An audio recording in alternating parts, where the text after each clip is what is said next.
Hello everyone, welcome back to my channel वांगशन निशान विक्शन विद फुजोशी। तो कैसे हो आप सब? आई होप कि आप सब अच्छे होंगे और अपना ख्याल रख रहे होंगे। तो आइए हमारी स्टोरी ईबो आल्सो हैव डेड के नेक्स्ट पार्ट, या फिर मैं कहूँ कि शायद लास्ट पार्ट को स्टार्ट करते हैं। लेकिन स्टार्ट करने से पहले थैंक यू सो मच कि आपने पिछले वीडियो को इतना प्यार दिया। जब मैंने शुरू में वीडियो डाला था तो मुझे अच्छा रिस्पांस नहीं मिला था, तो मैं थोड़ा सा लो फील कर रही थी कि आपको शायद स्टोरी पसंद नहीं आई हो। इसीलिए मैं नेक्स्ट डे वीडियो नहीं डाल पाई, क्योंकि मैं लो फील कर रही थी। मुझे वो रिस्पांस नहीं मिला जो मुझे लगा था कि चाहिए। लेकिन जैसे जैसे एक दिन बीता, 2 दिन बीता, मुझे अच्छा रिस्पांस मिला, कमेंट्स आए कि स्टोरी बहुत अच्छी है और मुझे नेक्स्ट पार्ट लाना चाहिए। स्पेशली दिव्या एंड आर्यन तिवारी, इन दोनों ने बहुत इंसिस्ट किया इस स्टोरी को लाने के लिए। ऐसा नहीं है कि और लोगों ने नहीं कहा, और ने भी किया है, लेकिन इन लोगों ने मेरे साथ अपने थॉट्स शेयर किए हैं। दिव्या ने भी अपने थॉट्स शेयर किए थे मेरे साथ, तो उनके लिए thank you so much. And मैंने रिप्लाई भी दिया था उन्होंने, उनका जो भी डाउट था। तो प्लीज़ अगर आप स्टोरी सुनते हो तो अपने थॉट्स ज़रूर शेयर किया कीजिए। इससे मुझे अच्छा लगता है कि आपको स्टोरी पसंद आ रही है। आपको कुछ डाउट है तो आप पूछ लेते हो, या फिर आपको स्टोरी कैसी लग रही है, आपको पसंद नहीं आ रही है, तो प्लीज़ कमेंट में ज़रूर बताया कीजिए। तो आइए आज की स्टोरी स्टार्ट करते हैं। कोशिश करूँगी कि आज की स्टोरी पूरी ख़त्म हो जाए। जितना लंबा पार्ट बनेगा उतना बनाने की कोशिश करूँगी। वैसे तो मैं पूरा बनाने की कोशिश करूँगी, अब की बार आपको बीच में नहीं छोड़ने वाली। तो आइए स्टोरी स्टार्ट करते हैं। उससे पहले जो कोई भी मेरे चैनल में नया है, मेरे चैनल को सब्सक्राइब कर दीजिए, वीडियो को लाइक कीजिए और कमेंट में मुझे ज़रूर बताइए कि आपको ये स्टोरी अब तक कैसी लगी और आज का पार्ट कैसा लगेगा। तो आइए स्टार्ट करते हैं। लास्ट पार्ट हमने छोड़ा था जहाँ पर हमें पता चला था कि ईबो के जो फादर हैं, या फिर कहे कि मदर, वो वांग जी है। लेकिन ईबो के डेट नहीं, तो इस वजह से ईबो को जो ट्रीटमेंट था लोगों से वो अलग मिला करता था। वैसे तो ईबो के जो फादर थे वांग जी, वो एक बहुत बड़ा बिजनेसमैन था। इस वजह से लोग उसके सामने कुछ बोलते नहीं थे, लेकिन पीछे लोग बहुत ज़्यादा बोलते थे। और बच्चे जो थे वो ईबो को जैसे खुद का एक अपने ग्रुप का हिस्सा नहीं मानते थे, क्योंकि उनके जो पेरेंट्स थे उन बच्चों के उन्होंने उनको ये सिखा रखा था कि ईबो के डैड अच्छे नहीं हैं वो, और ईबो के तो फादर ही नहीं है, और भी बहुत कुछ ऐसी बातें। इससे ईबो के जो स्कूल में झगड़े होते रहते थे, और स्पेशली एक बच्चे के साथ। लेकिन अब वांग जी के जो फादर थे मिस्टर लेन, उनके लिए बहुत ज़्यादा हो रहा था। और ना तो अपने ग्रैंड चाइल्ड को ऐसे देख सकते थे, नए वांग जी को बहुत अच्छी तरह से जानते हैं कि वांग जी कितना हर्ट होता है, भले ही वो सामने दिखाता नहीं है। वांग जी एक बहुत बड़ा बिजनेसमैन है, वो अपने फेस पर ऐसा दिखाता है कि उसे किसी चीज़ से कोई फ़र्क नहीं पड़ता। लेकिन मिस्टर लेन बहुत अच्छी तरह से अपने बेटे को जानते हैं कि वांग जी को कितना फ़र्क पड़ता है, वो बस दिखाता नहीं है। इसलिए उन्होंने वांग जी के लिए एक अल्फा ढूंढा था, जो कि ये जानते हुए भी कि वांग जी का एक चाइल्ड है। हालांकि उन्होंने ये सच्चाई नहीं बताई थी कि ये चाइल्ड खुद वांग जी का है, ये और किसी का चाइल्ड नहीं है। उन्होंने बता रखा था कि ये वांग जी की जो सिस्टर थी लेनमी, उसका चाइल्ड है, जो कि इसको बर्थ देते हुए अब इस दुनिया में नहीं रही। तो इसके बाद वांग जी ने ईबो की रिस्पॉन्सिबिलिटी ले ली, लेकिन ये सच नहीं था। पर लेन फैमिली ने दुनिया को यही बता रखा था ताकि दुनिया का मुंह बंद रहे। और आज वांग जी को देखने के लिए एक पर्सन आया था, जो कि उसका जो कज़न है लेनशियन, उसके हस्बैंड का कज़न ब्रदर था। तो आइए अब देखते हैं आगे। वांग जी ने जैसे ही विंग को देखा, एक पल के लिए वो थोड़ा शॉक हो गया और विंग की तरफ देखने लगा, क्योंकि उसे नहीं पता था कि विभूषण भी एक बहुत बड़ा बिजनेसमैन है। वांग जी ने उसके बारे में सुना है और उसकी फ़ोटो तक देखी है, लेकिन उसके फादर ने नाम नहीं बताया था। बस यही बताया था कि जियांगचेंग का कज़न ब्रदर है। इसलिए वांग जी को आइडिया नहीं था कि आखिर वो कौन हो सकता है। लेकिन जब वो वांग जी अपने सामने देख रहा है तो उसे थोड़ा सा अजीब भी लग रहा है और अच्छा भी लग रहा है, क्योंकि वो कहीं ना कहीं विंग की पर्सनैलिटी से अट्रैक्ट है। वो विंग को एडमायर करता है, जिस तरह से विंग बिजनेस करता है, जिस तरह से विंग अपनी बहुत कम उम्र से ही विंग ने बिजनेस करना स्टार्ट कर दिया था और आज वो इतनी ऊंचाइयों पर है। तो वांग जी कहीं ना कहीं विंग को अपने आइडल की तरह एडमायर करता है। और वहीं दूसरी तरफ वो तो एक दूसरे को तरफ देख रहे थे। वांग जी विंग को देख रहा था और विंग वांग जी को देख रहा था, लेकिन दो छोटी छोटी क्यूरियस आइज थी जो कि वांग जी और मिस्टर लेन के पैरों के बीच में से निकलकर विंग की तरफ देख रही थी। थोड़ी देर तक वो पार्टी जैसी चल रही थी वैसी चल रही थी। वहाँ एक लेन चेन और जियांग चेंग जो थे वो भी अपनी जगह पर खड़े हुए थे। मिस्टर लेन और मिसेस लेन भी अपनी जगह पर खड़ी हुई थी और वांग जी और विंग तो एक दूसरे की तरफ देख रहे थे। लेकिन तभी एक शाउटिंग से या फिर कह के एक एक्साइटेड वॉइस आती है, एंजल अंकल आप यहाँ क्या कर रहे हो? ये बोलकर ईबो तुरंत वांग जी के पीछे से निकलता हुआ विंग के सामने जा चुका था और वो विंग की तरफ देख रहा था। वही विंग जो वांग जी की तरफ देखे जा रहा था। जब उसने नन्ही सी आवाज़ सुनी तो उसने नीचे देखा तो वहाँ पर वही बच्चा था जिसकी उसने मदद की थी। हाँ, वो अल्फा जिसने ईबो की मॉल में मदद की थी वो विंग था। जब उसे पता चला था कि वो अपने लिए ओमेगा देखने जा रहा है और आज उसका बर्थडे है तो उसकी बर्थडे पार्टी में ही जा रहे हैं, तो विंग को लगा था कि खाली आज जाना अच्छा नहीं लगता, इसलिए विंग उस ओमेगा के लिए कुछ गिफ्ट लेने आया था, कुछ ज्वेलरी कुछ भी लेने आया था, इसलिए वो वहाँ पर गया था। लेकिन जब वो वहाँ गया तो उसने देखा कि एक बड़ा अल्फा एक बेबी को तंग कर रहा था, तो इसीलिए उसने बिना कुछ सोचे समझे ईबो की मदद की। लेकिन ईबो को यहाँ देखकर उसे शौक लगा कि ईबो यहाँ क्या कर रहा है। लेकिन ईबो ने विंग के हाथ को पकड़ते हुए कहा, एंजल अंकल आप यहाँ, आप सोच भी नहीं सकते मैं आपको देखकर कितना खुश हूँ। ये बोलकर विंग का हाथ पकड़ता है और उसे वांग जी के सामने ले जाता है। उसके बाद में वांग जी की तरफ देखते हुए कहता है, बाबा आपको पता है ये कौन है? आपको पता है जब आज मैं मॉल में गया था तो एक बेड अल्फा मुझे परेशान कर रहा था, पता नहीं वो क्या कर रहा था, लेकिन मुझे सांस लेने में प्रॉब्लम हो रही थी और वहाँ पर जो सेल साइंटिस्ट खड़ी थी उनको भी प्रॉब्लम हो रही थी। लेकिन फिर ये अंकल आए, इन्होंने भी कुछ वैसा ही किया, लेकिन तब मुझे सफोकेशन फील नहीं हुई और फिर इन अंकल ने मेरी मदद की और मैंने जो आपको गिफ्ट दिया था, गिफ्ट दूंगा, वो इन अंकल की वजह से मेरे पास आया था। और ये बोलते बोलते जब ही वो लास्ट में आया तो मिस्टर लेन के फेस पर डर दिख रहा था, उनका मुंह खुला था। वही विंग जो कि वांग जी और ईबो की तरफ देख रहा था। मतलब ये बच्चा जिसकी मदद उन्होंने सुबह की थी वो वांग जी का बेटा है। वांग जी जिसे वो यहाँ देखने आया है, जिससे शायद वो शादी कर लेगा, अभी तो कंफर्म नहीं है क्योंकि अभी वो सिर्फ मिलने आया है कि अगर विंग के लिए वो सूटेबल होगा तो वो ओमेगा से शादी करेगा। उसे नहीं फर्क पड़ता है कि उस ओमेगा का चाइल्ड है या नहीं है, क्योंकि अभी तक तो उसे यही पता है ना कि ये चाइल्ड उसकी बहन का है, तो विंग को ज़्यादा कुछ फर्क नहीं पड़ता। वो सेम ही उस ओमेगा और उस बेबी को देखेगा। लेकिन जब उसे अब ये पता चला है कि ये बेबी वांग जी का है तो कहीं ना कहीं उसे वांग जी और ईबो में सिमिलरिटीज दिख रही हैं। खैर उसने अभी कुछ अपना दिमाग लगाया नहीं क्योंकि उसे वहाँ पर एक कोल्ड एयर महसूस होने लगी थी और फिर उसने अपनी नज़रों को उठाकर वांग जी की तरफ देखा जो कि घूर कर ईबो की तरफ देख रहा था। वांग जी ने ईबो की तरफ देखते हुए कहा, तुमने तो कहा था कि तुम सुबह पार्क गए थे बाबा के साथ, तो तुम मॉल कब चले गए और किसने क्या किया है तुम्हारे साथ? ईबो मुझे साफ साफ जवाब चाहिए। ये बोलकर उसने अपने फादर की तरफ भी देखा और कहा, डैड ईबो वो क्या बोल रहा है, किस अल्फा ने उसके साथ क्या किया था? ये बोलकर उसने ईबो की तरफ देखा, वही ईबो जिसे पता चल गया था कि उसने अपने लिए गड्ढा खुद ही खोद लिया है। जब वो यहाँ पर आया था और ईबो ने उसे पूछा था कि वो कहाँ गया था तो उसने अपने दादाजी को ये कह दिया था कि वो वांग जी को नहीं बताया कि वो कहाँ गए हैं, क्योंकि वो उन बॉडीगार्ड्स को चकमा देकर गए थे, इसीलिए उन्हें पता था कि वांग जी गुस्सा होगा। लेकिन उन्होंने तुरंत बोल दिया था कि वो गार्डन में गए थे और वो वहाँ पर बॉडीगार्ड नहीं लेके जाना चाहते थे, वो पास वाले तो गार्डन में गए थे। इसीलिए ये बात तो वांग जी कन्विंस कर ली थी। लेकिन अब जब उसे ये पता चल रहा है कि ईबो पता नहीं कहाँ गया था और किसी अल्फा ने क्या किया, मतलब ईबो सफोकेशन फील कर रहा था तो उस अल्फा ने अपने फेरामोन्स का यूज़ किया था, वो भी ईबो के ऊपर। यही सोचकर वांग जी को जितना गुस्सा आ रहा था उससे ज़्यादा वांग जी ईबो के लिए परेशान था। ईबो ने उसे बताया नहीं, ना ही उसके फादर ने उसे बताने की ज़रूरत समझी।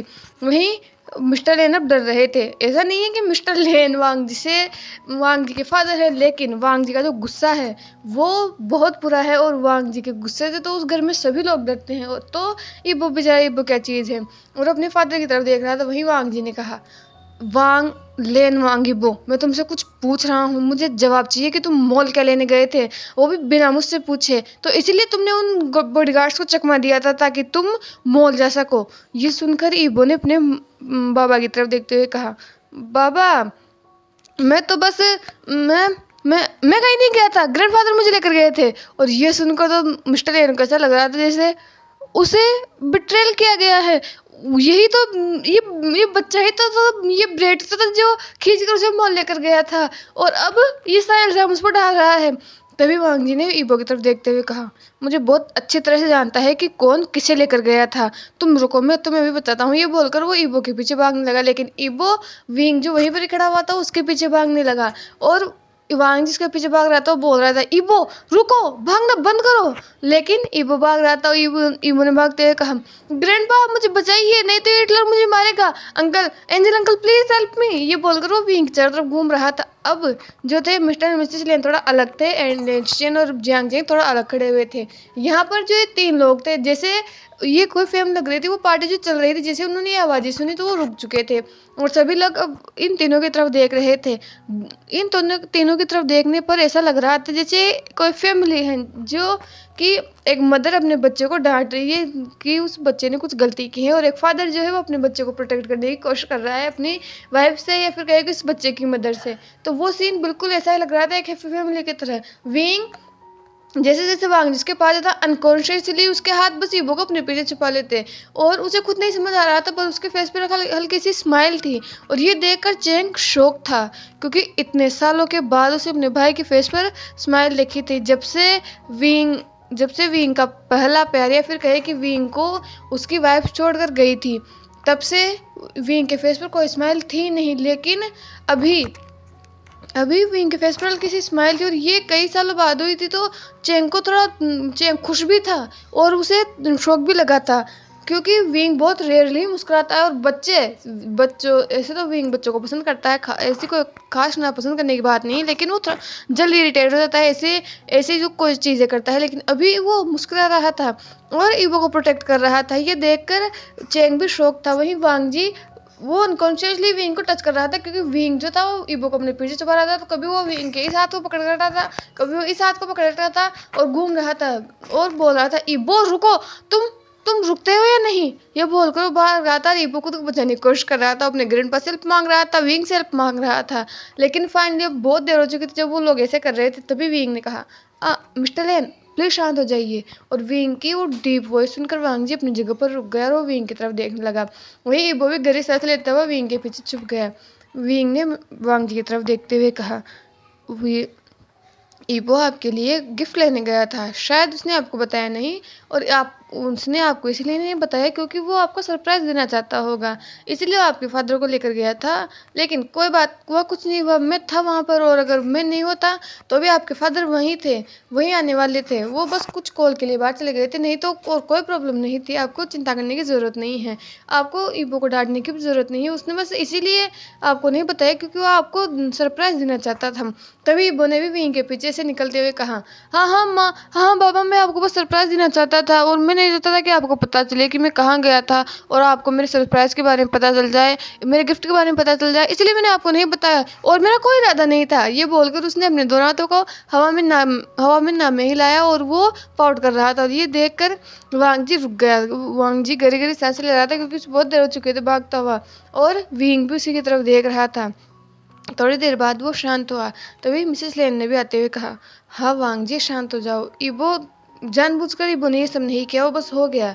ये सुनकर वांग जी ने अपनी माँ की तरफ देखते हुए कहा, आप लोगों ने इसे बिगाड़ रखा है, अगर इसे कुछ हो जाता तो। वो किसी अल्फा के साथ अकेला था, आपने सुना नहीं कि उसने क्या कहा। उस अल्फा ने ईबो के ऊपर अपने फेरामोन्स को यूज़ किया था। माँ, आप कैसे कह सकते हैं कि सब ठीक हैं। ये सुनकर मिसेस लेन ने वांग जी की तरफ देखा। वांग जी का कुम सच में हर्ट था, दर्द था वांग ईबो को खोने का। और क्यों ना हो, क्योंकि यही ईबो ही तो है जिससे वांग जी दुनिया में सबसे ज़्यादा प्यार करता है। ऐसा नहीं है कि वांग जी को अपने पेरेंट्स का प्यार नहीं मिला है, लेकिन फिर भी ईबो उसका खुद का बेटा है, तो ईबो के लिए एक स्पेशल स्पॉट है वांग जी के दिल में। वही शिशन ने देखा कि ये सब अब आउट ऑफ कंट्रोल हो रहा है, और ड्रामा जो है वो इमोशन से वो तरह ज़्यादा हो रहे हैं, और वहाँ पर बहुत सारे लोग हैं जो उन लोगों को देख रहे थे।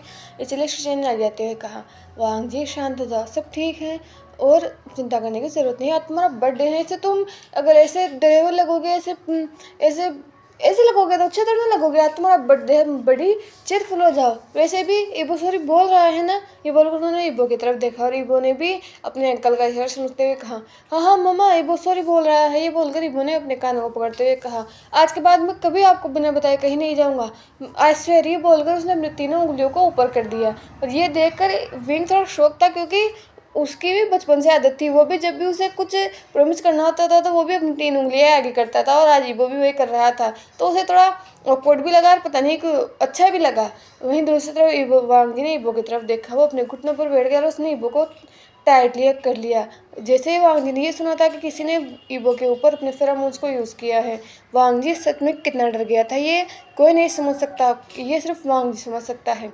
उसके बाद वांग जी इबो को अपनी गोद में लेकर खड़ा हुआ, तभी मिसेस लेन वहाँ पर आए, उन्होंने इबो को अपनी गोद में लिया और वांग जी की तरफ देखते हुए कहा, वांग जी, हुसैन, तुम दोनों बाहर जाकर बात करो, अभी केक कटिंग में टाइम है, तो तुम दोनों एक दूसरे से बात कर लो, तब तक इबो को मैं संभालता हूँ। ये सुनकर वांग जी ने विंग की तरफ देखा और विंग ने वांग जी की तरफ। थोड़ी देर तक वो दोनों ऐसे ही खड़े रहते हैं। उसके बाद वांग जी विंग को अपने पीछे आने का इशारा करता है और विंग भी बस चुपचाप वांग जी के पीछे चला जाता है। अब वांग जी और विंग उस क्राउडेड पार्टी से हटकर एक गार्डन में आ चुके थे, लेन मेंशन के गार्डन में, जो कि बहुत शांत था।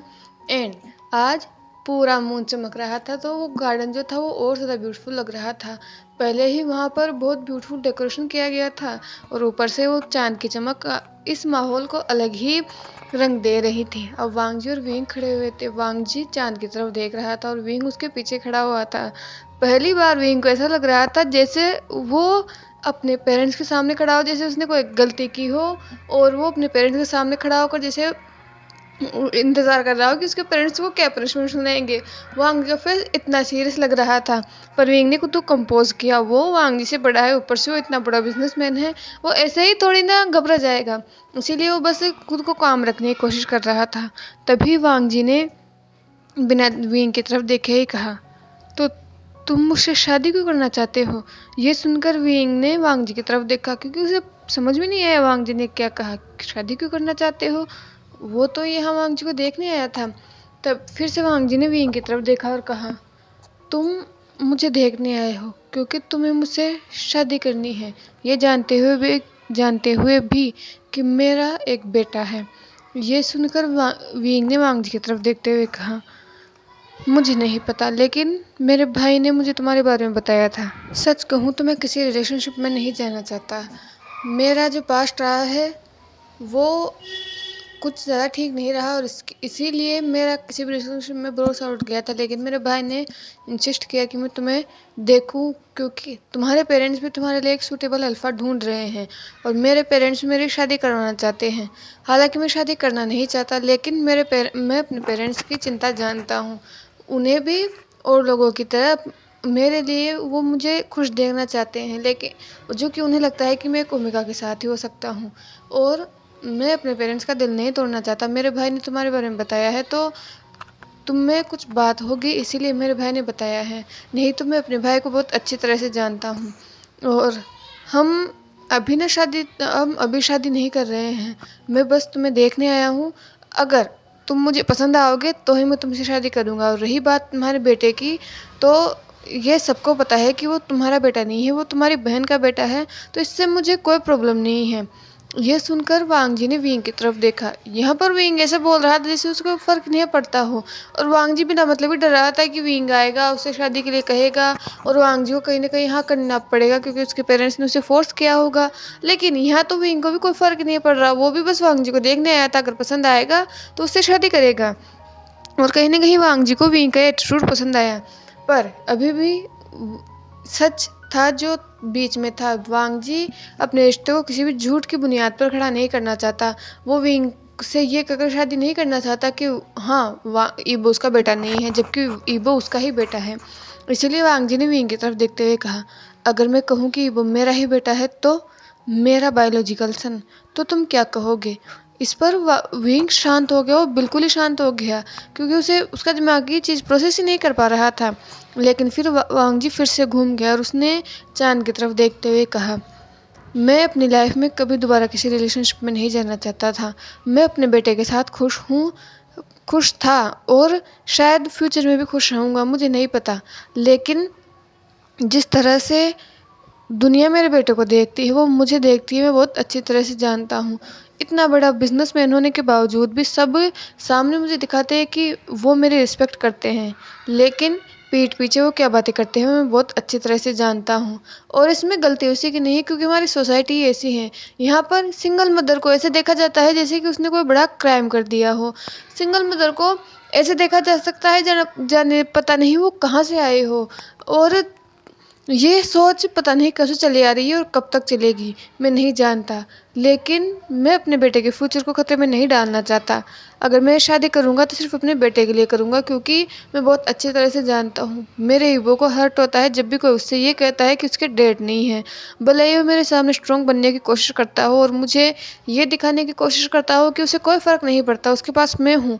लेकिन मैं ये बात बहुत अच्छी तरह से जानता हूँ कि उसे फ़र्क पड़ता है, लेकिन वो मुझसे कहता नहीं है। वो मुझे टेंशन नहीं देना चाहता, वो मुझे बुरा फील नहीं करवाना चाहता। और रही बात हमारे रिश्ते की, ये बोलकर उसने विंग की तरफ देखते हुए कहा, अगर तुम शादी के लिए हाँ करोगे तो तुम्हें सच में पॉइंट पर आ रहा हूँ, मैं तुम्हें पहले टेस्ट करना चाहता हूँ।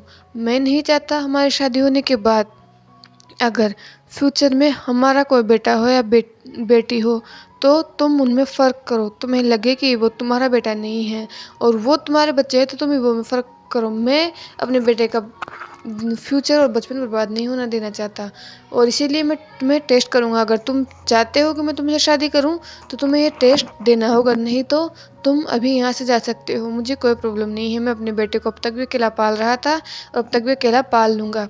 ये सुनकर विंग ने वांग जी की तरफ देखा।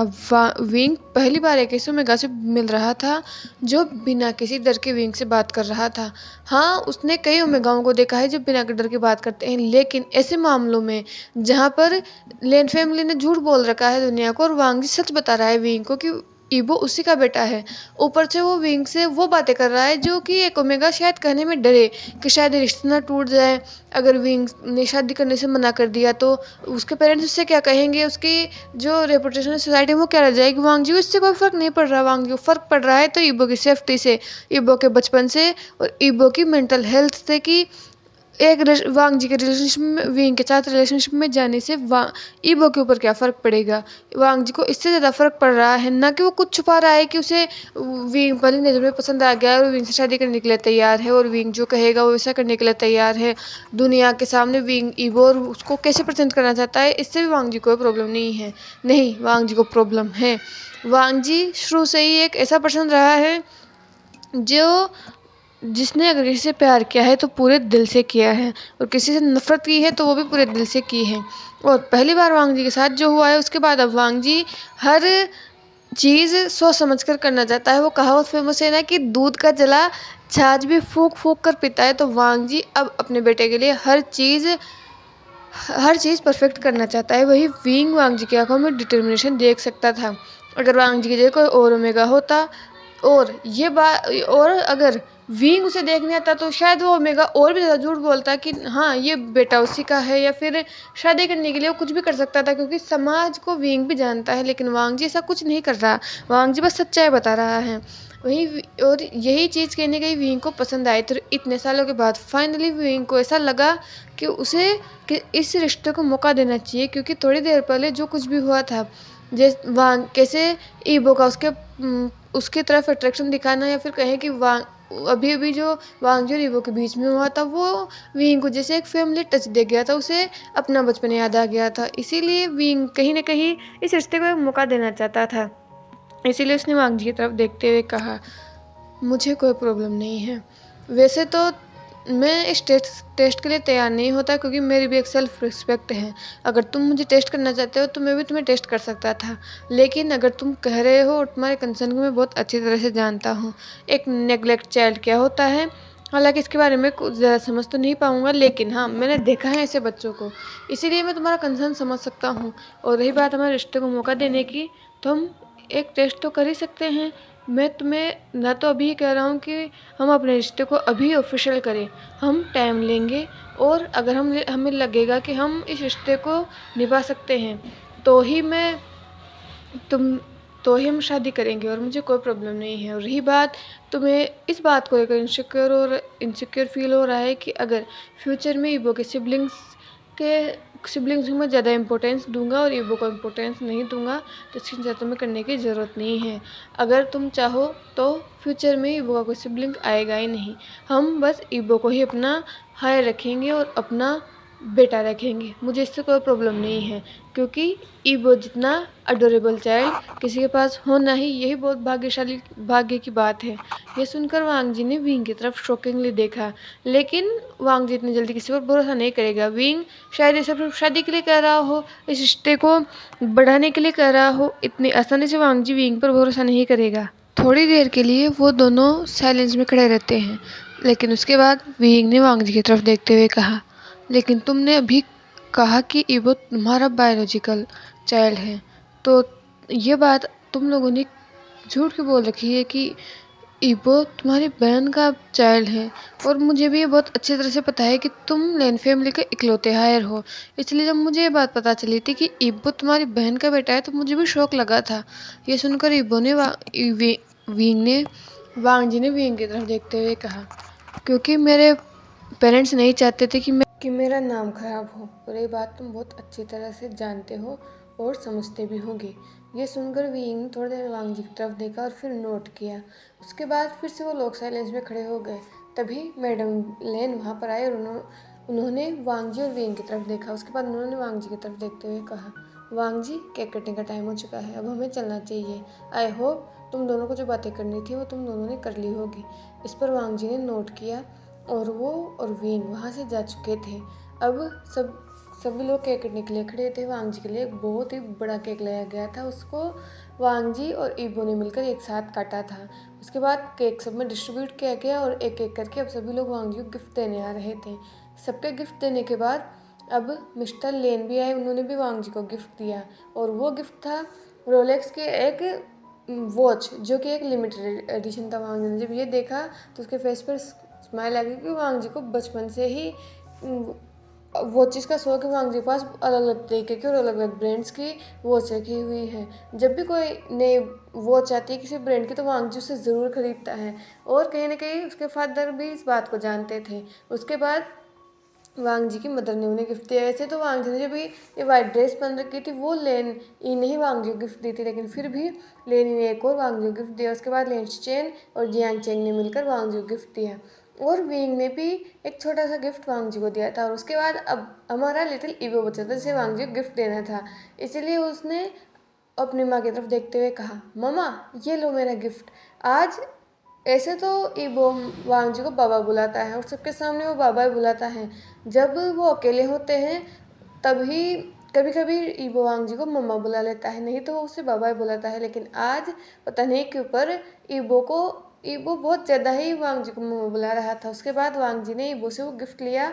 तभी ईबो ने कहा बाबा इसको खोल के देखो, मैं आपके लिए क्या लेकर आया हूँ। ये सुनकर वांग जी ने ईबो की तरफ देखा और फिर नोट किया। उसके बाद उसने उस गिफ्ट को खोला। उस गिफ्ट में वही पेंडेंट था जो ईबो ने लिया था। वांग जी ने ईबो की तरफ देखते हुए कहा, ईबो ये पेंडेंट। इस पर ईबो ने मुस्कुराते हुए कहा, ये बहुत ब्यूटीफुल है ना माँ, इसमें देखो, इसमें आपका नाम भी है और मेरा नाम भी है, इसलिए मैंने इसे लिया। ये सुनकर वांग जी ने ईबो की तरफ देखा और फिर से उस पेंडेंट की तरफ देखा जहाँ पर LYW लिखा हुआ था। इसीलिए वांग जी अपने एक घुटने पर बैठा और उसने ईबो की तरफ देखते हुए कहा, ये L और Y तो मुझे समझ में आ गया, लेकिन ये V, ये किसका नाम है ईबो। इस पर ईबो ने पाउट करते हुए कहा, ये मुझे नहीं पता इसका ये किसका नाम है, लेकिन मुझे अच्छा लगा और इसके अलावा और वहाँ पर और कोई अच्छा नहीं था और इसमें हम दोनों का नाम भी आता है, इसलिए मैं ले आया। वैसे तो मैं इसे हटवाना चाहता था लेकिन मेरे पास टाइम नहीं था, इसलिए मैं इसे ले आया।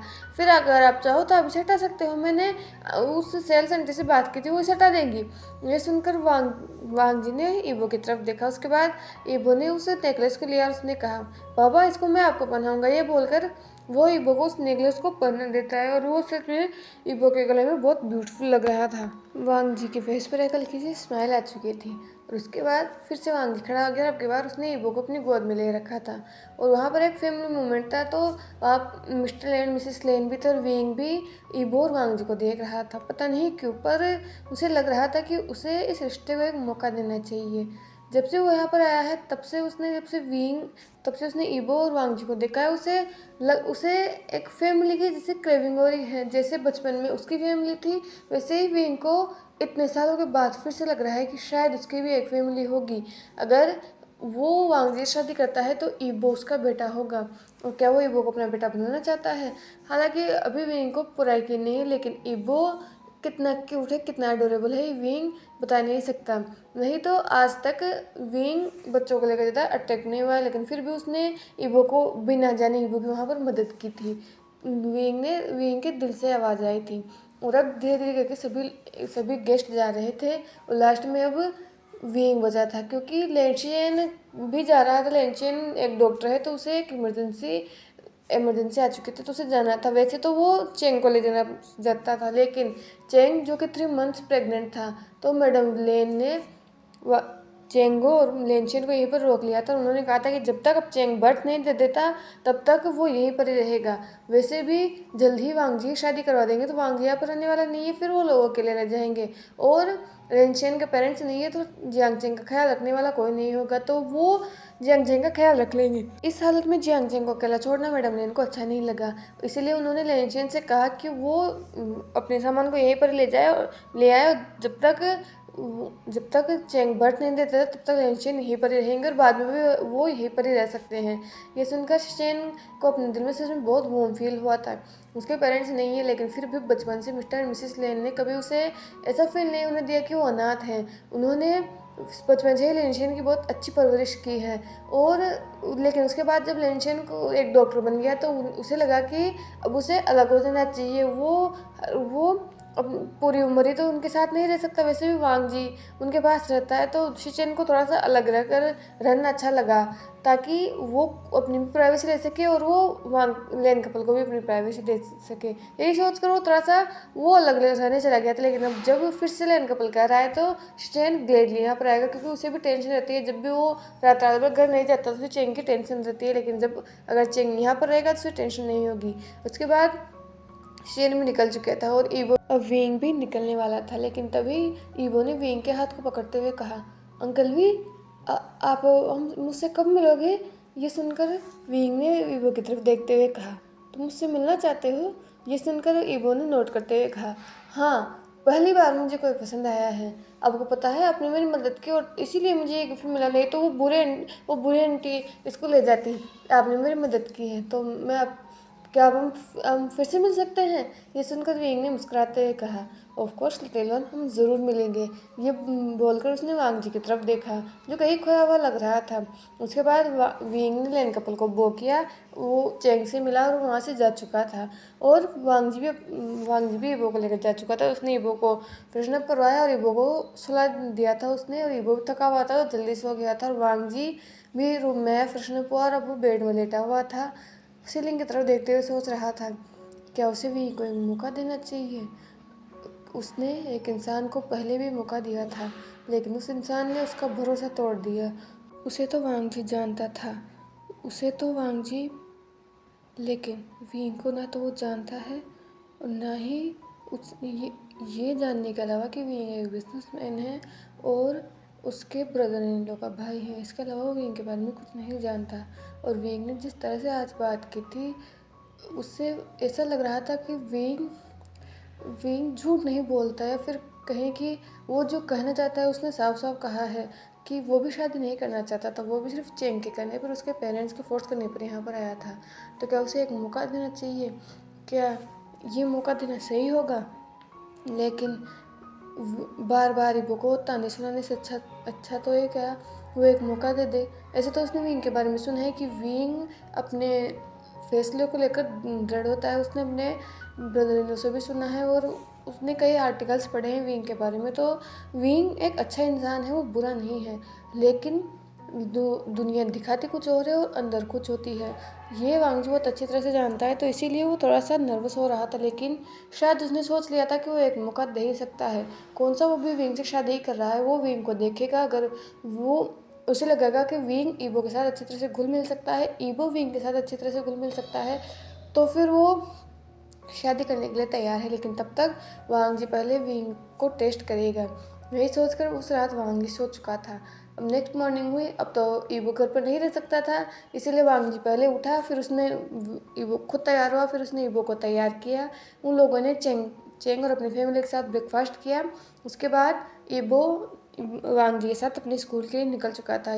वांगजी ने पहले ईबो को स्कूल ड्रॉप किया और उसके बाद वो वापस अपनी कंपनी जा चुका था। और अब लगभग दोपहर हो रही थी और लगभग 1 घंटे बाद वांगजी को ईबो को लेना जाना था। तभी उसका फ़ोन रिंग किया और वांगजी अपने इंपॉर्टेंट काम में लग रहा था। एक बार क्लिफ फ्लिंच कर गए, क्योंकि वो पूरा रूम शांत था और वांगजी पता नहीं कितने ही टाइम से बस अपने ही ख्यालों में खोया हुआ था और काम कर रहा था। इसलिए जैसे फ़ोन रिंग हुआ तो वो फ्लिंच कर गया, लेकिन फिर उसने फ़ोन को उठाया तो वहाँ पर एक अननोन नंबर था। उस वांगजी ने कॉल को रिसीव किया और कहा हेलो, लेकिन सामने से एक बार के लिए कोई आवाज़ नहीं आई।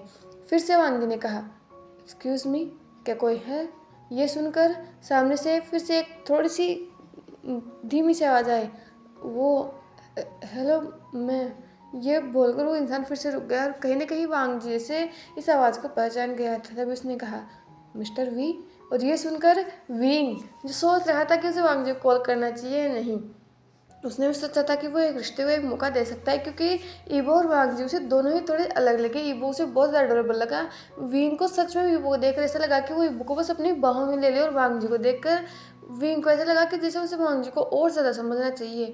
अभी वांगजी की लाइफ के बहुत ऐसे हिस्से हैं जिसे विंग नहीं जानता और पता नहीं क्यों, पर विंग जानना चाहता है। आज से पहले विंग को किसी में इतना इंटरेस्ट नहीं आया था कि वो किसी के बारे में जाने, लेकिन पहली बार विंग को क्यूरियोसिटी हो रही थी वांगजी के बारे में, ईबो के बारे में, विंग ईबो के फादर के बारे में। तो इसीलिए वो बस वांगजी के साथ वो इस रिश्ते को मौका देना चाहता था।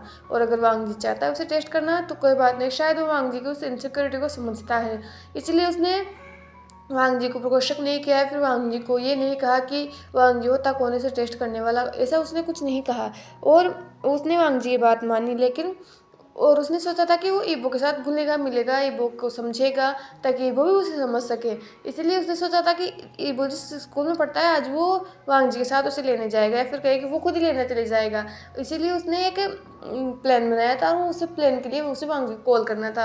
अब उसे नंबर तो मिल गया था, उसके लिए नंबर लेना वांगजी को कोई बड़ी बात नहीं थी। लेकिन अब उसे वो बात कैसे करे वो यही सोच रहा था। उसने लगभग आधे घंटे तक खुद से ही लड़ने के बाद, खुद से एक कंक्लूजन निकालने के बाद फाइनली उसने कॉल किया था। उसे नहीं लगा था कि वांगजी उठा लेगा, लेकिन वांगजी ने 2 दिन में ही कॉल उठा लिया। इसलिए विंग को पहले तो समझ में नहीं आया कि उसे क्या बोलना चाहिए, लेकिन दूसरी बार जब वांगजी ने कहा तो उसे लगा कि उसे बोलना चाहिए, नहीं तो वांगजी भी कॉल कट कर सकता है। इसलिए उसने कहा, लेकिन वो जैसे अटक गया। वो बिजनेसमैन जिसने आज तक इतनी बड़ी बड़ी डील क्रैक की है, उसमें विंग एक बार के लिए भी नहीं अटका। उसने वही किया जो उसे करना चाहिए था, वो करता था। उसने वो अपने जिससे भी वो प्रोजेक्ट करता है उसके सामने कभी नहीं अटकता। वो कॉन्फिडेंस के साथ अपनी बात रखता है, लेकिन वांगजी के सामने पहली बार वो हिचकिचा रहा था। लेकिन कहीं ना कहीं वांगजी समझ गया था, इसीलिए उसने वांगजी का नाम लिया और विंग ने सोच लिया था कि उसे बताना नहीं होगा। इसलिए उसने कहा हेलो मिस्टर लेन। ये सुनकर वांगजी ने कहा इस पर विंग ने कहा वो मैं मैं आ, मैंने मैं ईबो के स्कूल के पास ही हूँ, तो मैं बस ये पूछना चाहता था कि ईबो की छुट्टी कब होगी। मैं पास ही हूँ तो मैं ईबो को लेने जा सकता हूँ। और वैसे भी हमने इस रिश्ते को एक मौका देने के लिए कहा था, तो पहले मुझे ईबो का ही दिल जीतना होगा। इसीलिए मैं बस ईबो को लेने जाना चाहता था। तो आप क्या मुझे बता सकते हैं कि ईबो की छुट्टी कब होगी? ये सुनकर वांगजी को थोड़ा अजीब लगा और वो शॉक भी हो गया। विंग बिजी रहता है, वांग जानता है विंग बहुत बड़ा बिजनेसमैन है, तो विंग के लिए इतना टाइम निकालना पॉसिबल नहीं हो पाता, लेकिन विंग टाइम निकाल रहा था। यही वांग थोड़ा अजीब लगा था या फिर कहीं शौक हुआ रहा। लेकिन फिर उसने कहा 1 घंटे बाद उसकी छुट्टी हो जाएगी, मैं उसे लेने जाने के लिए सोच रहा हूँ। ये सुनकर विंग ने कहा ग्रेट, तो मैं भी यहीं पर हूँ। मैं भी 1 घंटे बाद आप भी आ जाना और मैं भी ईबो के स्कूल में आपको मिलूँगा। ये सुनकर वांग जी के पास मना करने के लिए कुछ था ही नहीं, इसलिए उसने कहा ठीक है। अब दोनों के बीच में फिर से एक साइलेंट हो गया था। क्योंकि दोनों को ही नहीं पता था बात क्या करनी है। तो वी ने कहा तो ठीक है, एक घंटे बाद मिलते हैं। ये सुनकर वांग जी ने बस कहा और कॉल को कट कर दिया। पता नहीं क्यों वांग जी पूरी बॉडी जेस्चर कर रही थी, जैसे उसने विंग की आवाज़ सुनी। तो वही विंग जो गरी गरी सांस ले रहा था वो अपने दिल पर हाथ रख रहा था, पता नहीं उसे क्या हो रहा था। इसके सामने जिसका सेक्रेटरी खड़ा हुआ था उसने विंग की तरफ देखते हुए कहा, आपने झूठ के बोला कि आप ईबो के स्कूल के पास हो। मैंने अभी भी आप लोग को बताया ना कि ईबो का स्कूल यहाँ से लगभग 1 घंटे की दूरी पर है, और आपने कहा कि आप उसी के पास हो, मतलब आप 1 घंटे अभी निकलोगे तब जाकर आप ईबो के स्कूल में टाइम पर पहुँचोगे। ये सुनकर वेंग ने अपने सेक्रेटरी की तरफ देखते हुए कहा, जिंगे बात बात मैंने बस ऐसे ही कहा। मैं उससे क्या कहता कि मैं इतने दूर, अगर मैं उससे कहता कि मेरा ऑफिस इतनी दूर है और मुझे 1 घंटा लगेगा तो वो मना कर देता, और मैंने चाहता था कि वांग जी मना करें। इसलिए तो तुम्हें मुझे ज्ञान देने की ज़रूरत नहीं है, जाओ अपना काम करो। और मैं तुम्हें सुन लिया ना मैं कहाँ जा रहा हूँ, तो मैं 2-3 घंटे तक वापस नहीं आऊँगा, तो कुछ काम हो या मीटिंग हो तो तुम संभाल लेना। ये सुनकर जिंगई ने अपने आप में बड़बड़ाते हुए कहा, हाँ जब भी आप जाते हो मुझे संभालना पड़ता है, संभाल लूँगा। ये सुनकर विंग ने कहा, क्या कहा तुमने? इस पर जिंगई ने कहा, कुछ नहीं कहा मैंने, संभाल लूँगा मैं। ये बोलकर जिंगई वहाँ से जा चुका था और विंग ने भी अपने कोट उठाया और तुरंत अपने ऑफिस से भाग गया, क्योंकि अभी वो चलना स्टार्ट करेगा तब जाकर वो 1 घंटे में ईबो के पास पहुंचेगा। वहीं दूसरी तरफ 1 घंटे बाद अब ईबो की छुट्टी हो चुकी थी, और इसीलिए वो और बच्चों के पेरेंट्स आए थे, किसी की माँ आई थी, किसी के बाबा आए थे, या किसी के ग्रैंड पेरेंट्स आए थे, या कोई ज़्यादा ही अमीर थी तो उनके ड्राइवर उन्हें लेने आए थे, सभी लेने आ रहे थे। वही वांग जी को पता था, ईबो को पता था कि कभी कभी उसके डैड लेट हो जाते हैं, तो इसीलिए वो एक बेंच पर बैठा हुआ था और अपने पेरेंट्स का वेट कर रहा था। उसके जो हाथ थे उसके चीक पर थे दोनों पर, और हाथ की जो कोहनीज थी वो उसकी थाइस पर रखी हुई थी और अपने नन्हे पैरों को खिला रहा था। इस वक्त वो बहुत क्यूट लग रहा था। उस जितने भी जो टीचर्स थे वो भी अभी अपने घर जा रहे थे, और ईबो अपने बाबा का वेट कर रहा था। उसे वेट करते हुए लगभग 15 मिनट हो चुके थे। तभी वहाँ पर एक गाड़ी आकर रुकी और उसमें वांग जी बाहर निकला।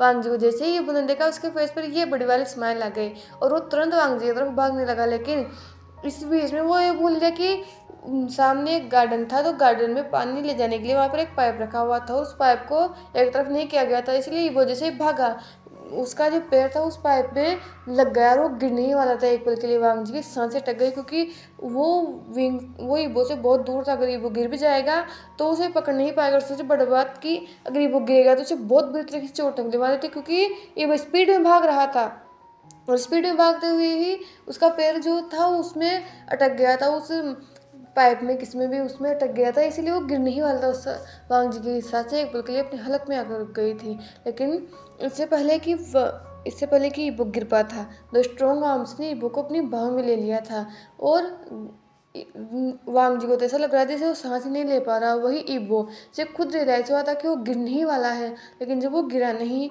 तो उसने अपनी नज़रों को उठाकर सामने वाले पर्सन की तरफ देखा, तो वहाँ पर और कोई नहीं बल्कि विंग था, जिसके खुद के फेस पर इतना ज़्यादा कंसर्न था, डर था कि अगर एक पल के लिए भी लेट हो जाता। जिस तरफ से वांग जी आया था वो उस तरफ से नहीं आया था, वो दूसरी गेट पर से आया था और वो अंदर आ चुका था। वो उसने ईबो को देखा भी था कि वो बेंच पर बैठा हुआ था, लेकिन जैसे ही वो ईबो के पास जाने वाला था, ईबो खड़ा हुआ और दौड़ने लगा। पहले तो विंग को समझ में नहीं आया कि ईबो दौड़ क्यों रहा है, लेकिन फिर उसने सामने की तरफ देखा तो वहाँ पर वांग जी खड़ा हुआ था, तो उसे लगा हाँ वो वांग जी की तरफ भाग रहा है। लेकिन वो विंग को दिख गया था कि ईबो कहीं ना कहीं उस पाइप में उसका पैर फंसेगा, इसलिए वो पहले ही ईबो की तरफ भागने लग गया था। और जैसा कि उसने सोचा था ऐसा ही हुआ था, ईबो का पैर उसमें उलझ गया था और वो गिरने वाला था। लेकिन इससे पहले क्यों गिर पाता, विंग ने उसे थाम लिया था एक पल के लिए, तो विंग की खुद की सांसें रुक गई थी, क्योंकि अगर ईबो गिरता तो बहुत बुरी तरीके से गिरता और उसे बहुत बुरी चोट भी आ सकती थी। लेकिन अब वो उसने ईबो को संभाल लिया, तो वही ईबो जिसे भी लगा था वो गिर जाएगा। उसके फेस पर ऐसे एक्सप्रेशंस थे जिसे ईबो के फेस से सारा कलर उड़ गया, उसका पूरा फेस फक्त सफ़ेद पड़ा हुआ था। और ये फील होने के साथ विंग ने ईबो की तरफ देखते हुए कहा, लिटिल वन तुम ठीक हो? ये सुनकर ईबो ने विंग की तरफ देखा और फिर उसने खुद की तरफ देखा, वो ठीक था, जैसे वो होश में आया हो। उसने कहा, हाँ हाँ मैं ठीक हूँ, आपने मुझे गिरने से बचा लिया अंकल वी। ये बोलकर ईबो के फेस पर एक स्माइल थी और तुरंत वांग जी भी दौड़ कर आया। उसने ईबो को ऊपर से नीचे तक चेक करते हुए कहा, ईबो बेबी तुम ठीक हो? तुम्हें कोई चोट तो नहीं लगी? तुम ऐसे तुम केयरफ्री होकर भाग कर सकते हो क्या? तुम नीचे नहीं देख सकते थे नीचे क्या है? अगर तुम गिर जाते तो क्या होता? ये सुनकर ईबो ने कहा, मुझे माफ़ कर दो मैं ठीक हूँ, अंकल वी ने मुझे बचा लिया। ये बोलकर उन्होंने विंग की तरफ देखा। और वांग जी ने भी विंग की तरफ देखा। वांग जी ने विंग की तरफ देखा और विंग ने वांग जी की तरफ देखा। थोड़ी देर तक वो दोनों एक दूसरे की तरफ ही देखते हैं। वही ईबो अपने बाबा को देख रहा था, फिर अपने अंकल वी को देख रहा था। फिर उसने कहा, बाबा, अंकल वी, आप दोनों मुझे लेने आए हो। ये सुनकर दोनों होशमैन उन्होंने विंग ने ईबो की तरफ देखते हुए कहा, हाँ, मेरे पास तब तुमने कहा था ना कि हम कम मिलेंगे, तो मैंने सोचा कि क्यों ना ईबो से मिलकर चलते हैं। ये बोलकर विंग के फेस पर एक हल्की सी स्माइल थी और ईबो ने मुस्कुराते हुए कहा, आपने सही कहा। तो चलिए, मामा ने मुझे आज वादा किया था कि आज वो मुझे आइसक्रीम खिलाएगी, तो हम सब आइसक्रीम खाने चलते हैं। ये बोलकर उसने एक हाथ से विंग का हाथ पकड़ा और दूसरे हाथ से वांग जी का हाथ पकड़ा और इन तीनों की ही जर्नी, एक लिटिल फैमिली की जर्नी यहाँ से स्टार्ट हो चुकी थी।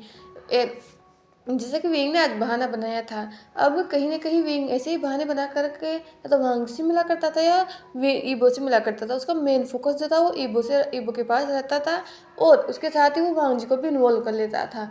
अब यही चीज़ें चलते हुए लगभग 2 महीने हो चुके थे और अब विंग, वांग जी और ईबो का जो रिश्ता था वो बहुत अच्छा हो चुका था। विंग ईबो और वांग जी को पिकनिक पर लेकर जाता, कभी वो अम्यूजमेंट पार्क में लेकर जाता, कभी और भी बहुत जगह होती है जो वो ईबो को लेकर जाता है। जब भी ईबो की छुट्टी होती स्कूल से या फिर वीकेंड होता तो वो अपनी फैमिली के साथ जाते। कभी विंग लेन मिशन चला जाता अपने भाई से मिलने के बहाने, फिर ईबो से मिलने के बहाने, तो वो बहुत देर तक वहाँ पर रुकता।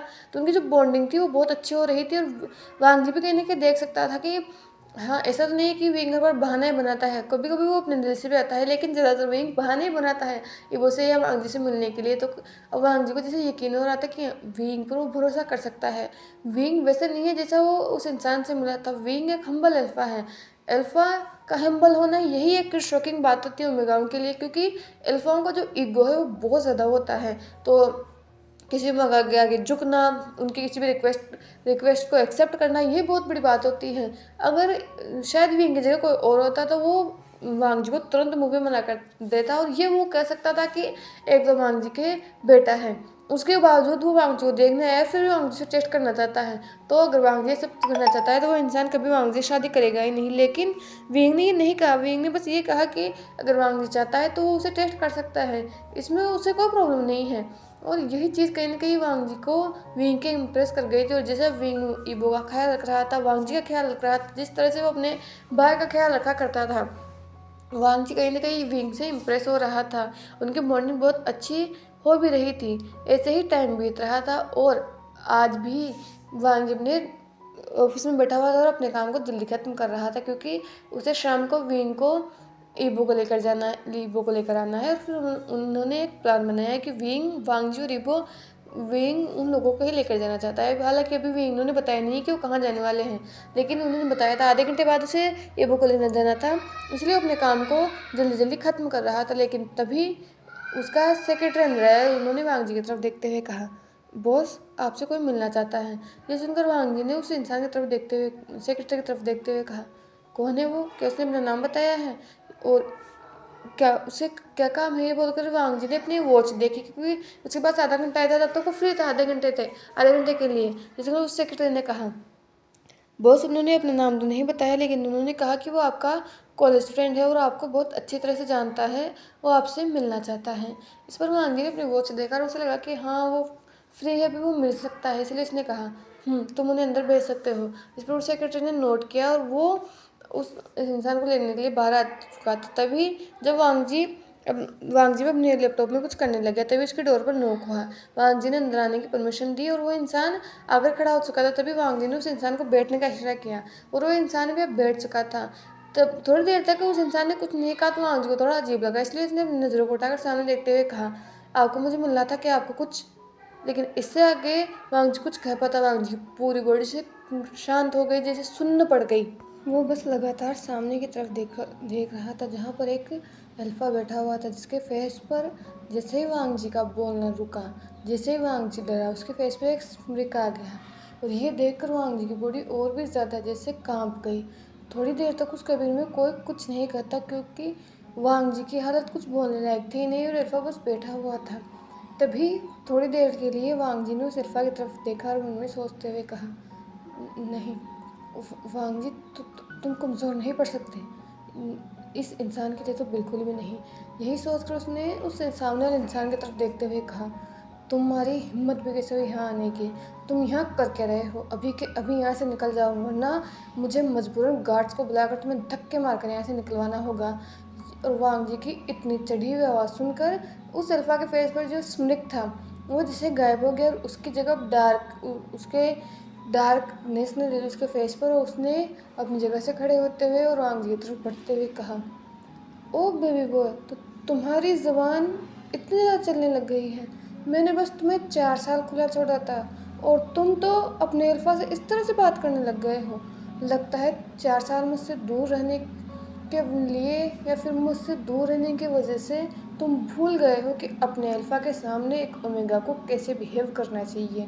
लेकिन चिंता मत करो, अब मैं वापस आ चुका हूँ, तो मैं तुम्हें वो सारे एटिकेट्स वापस सिखा दूंगा कि एक ओमेगा को अपने अल्फा के सामने झुक कर रहना चाहिए, एक ओमेगा की आवाज़ अपने अल्फा के सामने उठनी नहीं चाहिए। चिंता मत करो, मैं तुम्हें सब सिखा दूंगा। ये बोलकर वो वांग जी की तरफ बढ़ने लगा। वहीं ये सब सुनकर वांग जी की पूरी बॉडी कांप रही थी। वो कोशिश कर रहा था कि वो डरे नहीं, लेकिन फिर भी उसकी पूरी बॉडी कांप रही थी। वो पास्ट जिससे वो बचने की कोशिश कर रहा था, वो पास्ट जिसे वो भूलने की कोशिश कर रहा था, अब वो उसके सामने खड़ा था। और वांग जी को ऐसा लग रहा था जैसे वो कुछ कर ना पा रहा हो। जैसे जैसे वो अल्फा उसके पास आ रहा था, वांग जी खड़ा हुआ और वो अपने चेयर से थोड़ा पीछे चला गया, और वो अल्फा अभी भी उसकी तरफ बढ़ रहा था। वांग जी ने फिर भी अपनी हिम्मत जुटाई और उस अल्फा की तरफ देखते हुए कहा, मैं तुमसे आखिरी बार कह रहा हूँ, अभी के अभी यहाँ से निकल जाओ, वरना मुझसे बुरा कोई नहीं होगा। ये सुनकर वह अल्फा हंसने लगा, और वो हंसी जो थी वो इतनी डेंजरस थी कि वांग जी की पूरी बॉडी में शिवर दौड़ गया। उस अल्फा ने हंसते हुए कहा और क्लैप करते हुए कहा, मुझे नहीं पता था कि तुम मुझसे इस तरह से बात करने लगते हो।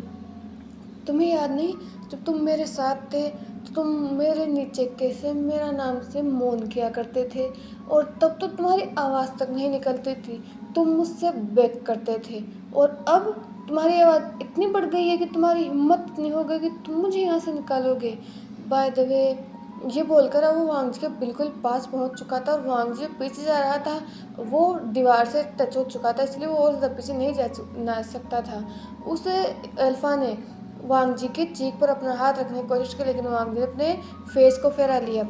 लेकिन वो अल्फा रुका नहीं, उसने वांग जी के चीक बोन पर अपना हाथ रखा और वो उस फिंगर को नीचे ले जाने लगा। वांग जी को डिस्गस्ट फील हो रहा था, उसकी मुट्ठियाँ बिछ रही थी। वो अल्फा बिल्कुल वांग जी के बहुत ज़्यादा क्लोज चला गया, और उसने उसके ईयर में विस्पर करते हुए कहा, 4 साल पहले हो या अब, तुम उतने ही हॉट, ब्यूटीफुल एंड सेक्सी हो। मैंने तुम्हें 4 साल से बहुत मिस किया। मैं बस देखना चाहता हूँ कि अब तुम मेरे नीचे मौन करते हुए कैसे लगते हो। अब तो तुम इतने ज़्यादा बोल्ड हो चुके होंगे, तो तुम्हारे साथ वो सब करने में और ज़्यादा मज़ा आएगा। तुम तो बिल्कुल किसी तीखी मिर्ची की तरह हो चुके हो। ये बोलकर उसने वांग जी की तरफ देखकर वो वांग जी के लिप्स के क्लोज आने लगा। वांग जी के दिमाग में वो सब घूमने लगा जो कि आज से 4 साल पहले हुआ था। वांग जी का पहला प्यार, वांग जी की कॉलेज लाइफ, वांग जी का ब्रेकअप, ईबो से वांग जी को प्रेग्नेंट होना। वांग जी के दिमाग में एक पल में उस सारी मेमोरीज आ चुकी थी, इसीलिए उसका कंसंट्रेशन ही नहीं रहा कि वो अल्फा उसके क्लोज आ रहा है। लेकिन इससे पहले कि वो उसे किस कर पाता, वांग जी ने उसे पुश किया और एक जोरदार थप्पड़ उसके गाल पर जड़ते हुए कहा, मुझे ही टच करने की कोशिश मत करना, वरना मुझसे बुरा कोई नहीं होगा। तुम्हें क्या लगता है मैं वो 4 साल पहले वाला वांग जी हो जो तुम कहोगे वो मैं करने के लिए तैयार हूँ।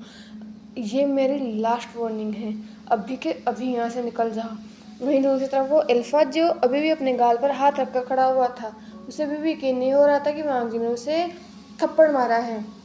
लेकिन उस अल्फा ने वांग जी की तरफ देखते हुए कहा, बेबी बॉय, तुम्हारी हिम्मत बहुत ज़्यादा बढ़ गई है, पर चिंता मत करो, डैडी उस हिम्मत को मारना जानते हैं, उस हिम्मत को तोड़ना जानते हैं। 4 साल पहले तुमने जो गलती की थी ना, उसके लिए तो अभी तुम्हारी पनिशमेंट बाकी है, और वो पनिशमेंट ऐसी होगी कि तुम दोबारा मुझे छोड़कर जाने के बारे में सोचोगे भी नहीं। जो तुमने 4 साल पहले किया था उसके लिए तो तुम्हें पनिशमेंट मिलेगी ही, लेकिन 4 साल से मेरे बेटे को मुझसे दूर रखने के लिए भी तुम्हें पनिशमेंट मिलेगी। और ये बोलकर, ये सुनने के साथ ही वांग की पूरी बॉडी कांप गई। उसका एक ही तो जीने का सहारा था, ईबो। ईबो के सहारे तो वो जी रहा था। ईबो को देखकर वो खुद को स्ट्रॉन्ग बनाता था कि वो कर सकता है, और ये इंसान अब उसके बेटे को उससे छीनने की कोशिश कर रहा है। बिल्कुल नहीं, वो ऐसा कुछ नहीं होने देगा, उस अल्फा ने कंटिन्यू करते हुए कहा। वैसे मुझे लगता है 4 साल पहले जो कुछ भी हुआ वो हो गया, लेकिन अब मेरे पास मेरा ओमेगा है, मेरा ओमेगा बेटा तक है, तो मैं सोच रहा हूँ कि मैं तुम्हारी पनिशमेंट कम कर दूँ, लेकिन वो तब होगी जब तुम मुझसे शादी करोगे। मैं तुम्हारे साथ अपनी फैमिली बनाना चाहता हूँ, वैसे तुम्हारी फैमिली है, तुम मेरे हो, एंड तुमने अब तक शादी तक नहीं की, इसका मतलब तुम अभी भी मुझे नहीं भूले हो, और वैसे भी मैं भूलने वाली चीज़ ही नहीं हूँ। तुम्हें कोई मेरे टक्कर का मिला ही नहीं होगा जो तुम्हें बेड में सेटिस्फाइड कर पाए। खैर, मेरे लिए तो अच्छा ही है। किसी ने अगर तुम्हें छुआ नहीं है तो वो जिंदा है, अगर किसी ने तुम्हें छुआ होता तो वो जिंदा ना होता। पर खैर, शायद इतना सा ख्याल तुमने भी रख लिया होगा। अब जाओ, अपने घर पर जाओ, अपने पेरेंट्स को कहो कि एक ग्रैंड वेडिंग अरेंज करें। वैसे भी तुम इतने बड़े बिजनेसमैन हो, मैं खुद भी एक बहुत अच्छा बिजनेसमैन हूँ, तो क्यों ना हम दोनों की शादी ग्रैंड होनी चाहिए। पूरी दुनिया को पता चलना चाहिए कि आखिर ईबो के पास भी उसका डैड है, और लिनवांग जी के पास उसका अल्फा है, मिस्टर एरिक स्मिथ। तो तुम्हें खुश होना चाहिए कि मैं तुम्हारी लाइफ में वापस आ चुका हूँ। वांग ने जैसे ही ये सुना उसकी पूरी बॉडी कांप गई, और जैसे ही शादी करने की बात आई, ईबो के साथ अपनी फैमिली बसाने की बात आई, वांग जी के दिमाग में बस एक चेहरा आया था, और वो था विंग का, जो पिछले 2 साल से वांग जी को कोर्ट करने की कोशिश कर रहा है, जो पिछले 2 महीने से ईबो का दिल जीतने की कोशिश कर रहा है। और ये इंसान उसका पास्ट आकर उसे कह रहा है कि वो उसके साथ फैमिली बसाना चाहता है, लेकिन वांग जी फिर से उस ट्रैप में नहीं फंसेगा जिस ट्रैप में वो पिछले 4 साल पहले फंसा था। बिल्कुल नहीं, अब की बार वो इस इंसान के सामने डट कर खड़ा रहेगा, और वो अपने बेटे के लिए और अपनी फैमिली के लिए खड़ा रहेगा। वांग जी ने उससे एरिक की तरफ देखते हुए कहा, 4 साल पहले गलती मैंने नहीं की थी, मैंने तुमसे प्यार किया था, और इतना प्यार किया था कि जो तुमने कहा वो मैंने किया।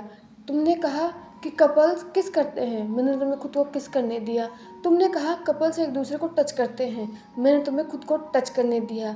तुमने कहा कि अगर कपल्स होते हैं वो एक दूसरे से सच्चा प्यार करते हैं तो फिजिकल कांटेक्ट में कोई प्रॉब्लम नहीं है, और वैसे भी तुम मुझसे शादी ही तो करने वाले हो, तो फिजिकल कांटेक्ट अभी करें या फिर शादी के बाद क्या ही फ़र्क पड़ जाएगा।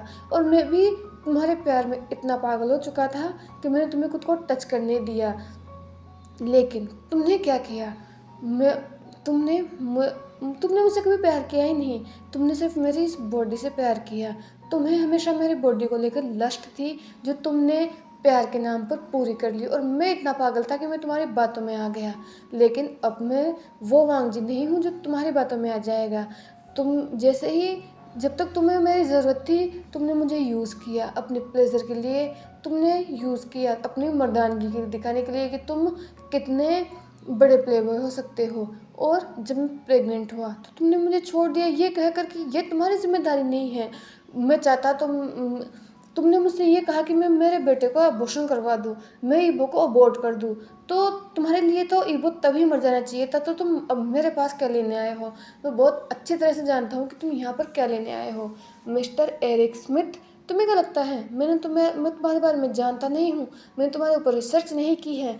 तुम्हारी कंपनी बैंकरप्ट हो रही है, इसलिए तुम यहाँ आए हो ताकि ईबो के सहारे तुम्हें ईबो लेन फैमिली का एक इकलौता है, उसके सहारे तुम्हें ईबो की प्रॉपर्टी मिल जाएगी, मेरी प्रॉपर्टी मिल जाएगी।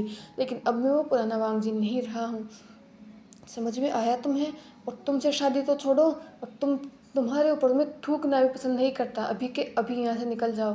और ये लास्ट वार्निंग है, ये बोलकर ईबो अपनी कॉल को उठाकर अपने गार्ड्स को कॉल करने ही वाला था, लेकिन तभी उस अल्फा एरिक ने वांग जी के पास आया, और उसने उस फ़ोन को वांग जी से छीन कर वांग जी के हाथ को उसके पीछे घुमा कर प्रेस किया। इस वजह से वांग जी के हाथ में पेन होने लगा। वांग जी की आंखें नम हो गई, लेकिन वो भी वीक नहीं पड़ना चाहता। एरिक अपने फेरोमोन्स का यूज़ कर रहा था, और कहीं ना कहीं वांग जी ने कभी एरिक से प्यार किया था। वांग जी ने ईबो को बर्थ दिया है, तो एरिक के जो फेरोमोन्स हैं वो वांग जी पर बहुत ज़्यादा इफेक्ट करते हैं, और अभी भी कर रहे थे, लेकिन वांग जी को तो कमज़ोर नहीं करना चाहता।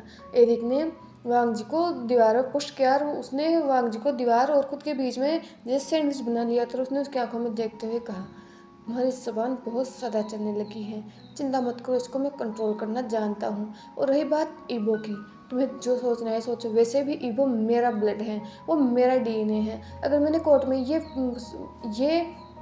प्रूफ कर दिया कि ईबो मेरा बेटा है, जो कि मेरे लिए कोई बड़ी बात नहीं है, क्योंकि ईबो का डीएनए सिंपल से मैं कहीं से भी ले लूँगा, तो फिर तुम क्या करोगे?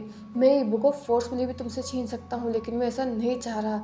मैं चाहता हूँ कि मैं तुम्हारे साथ फैमिली बसाऊँ, क्योंकि तुमने सही कहा था, शुरुआत में मैं तुम्हारे सामने लस्ट के लिए अट्रैक्ट हुआ था, लेकिन इन 4 सालों में मुझे यकीन हो गया कि तुम जैसा ओमेगा मुझे कभी नहीं मिलेगा, जो मेरे लिए इतना ओबीडियंट हो।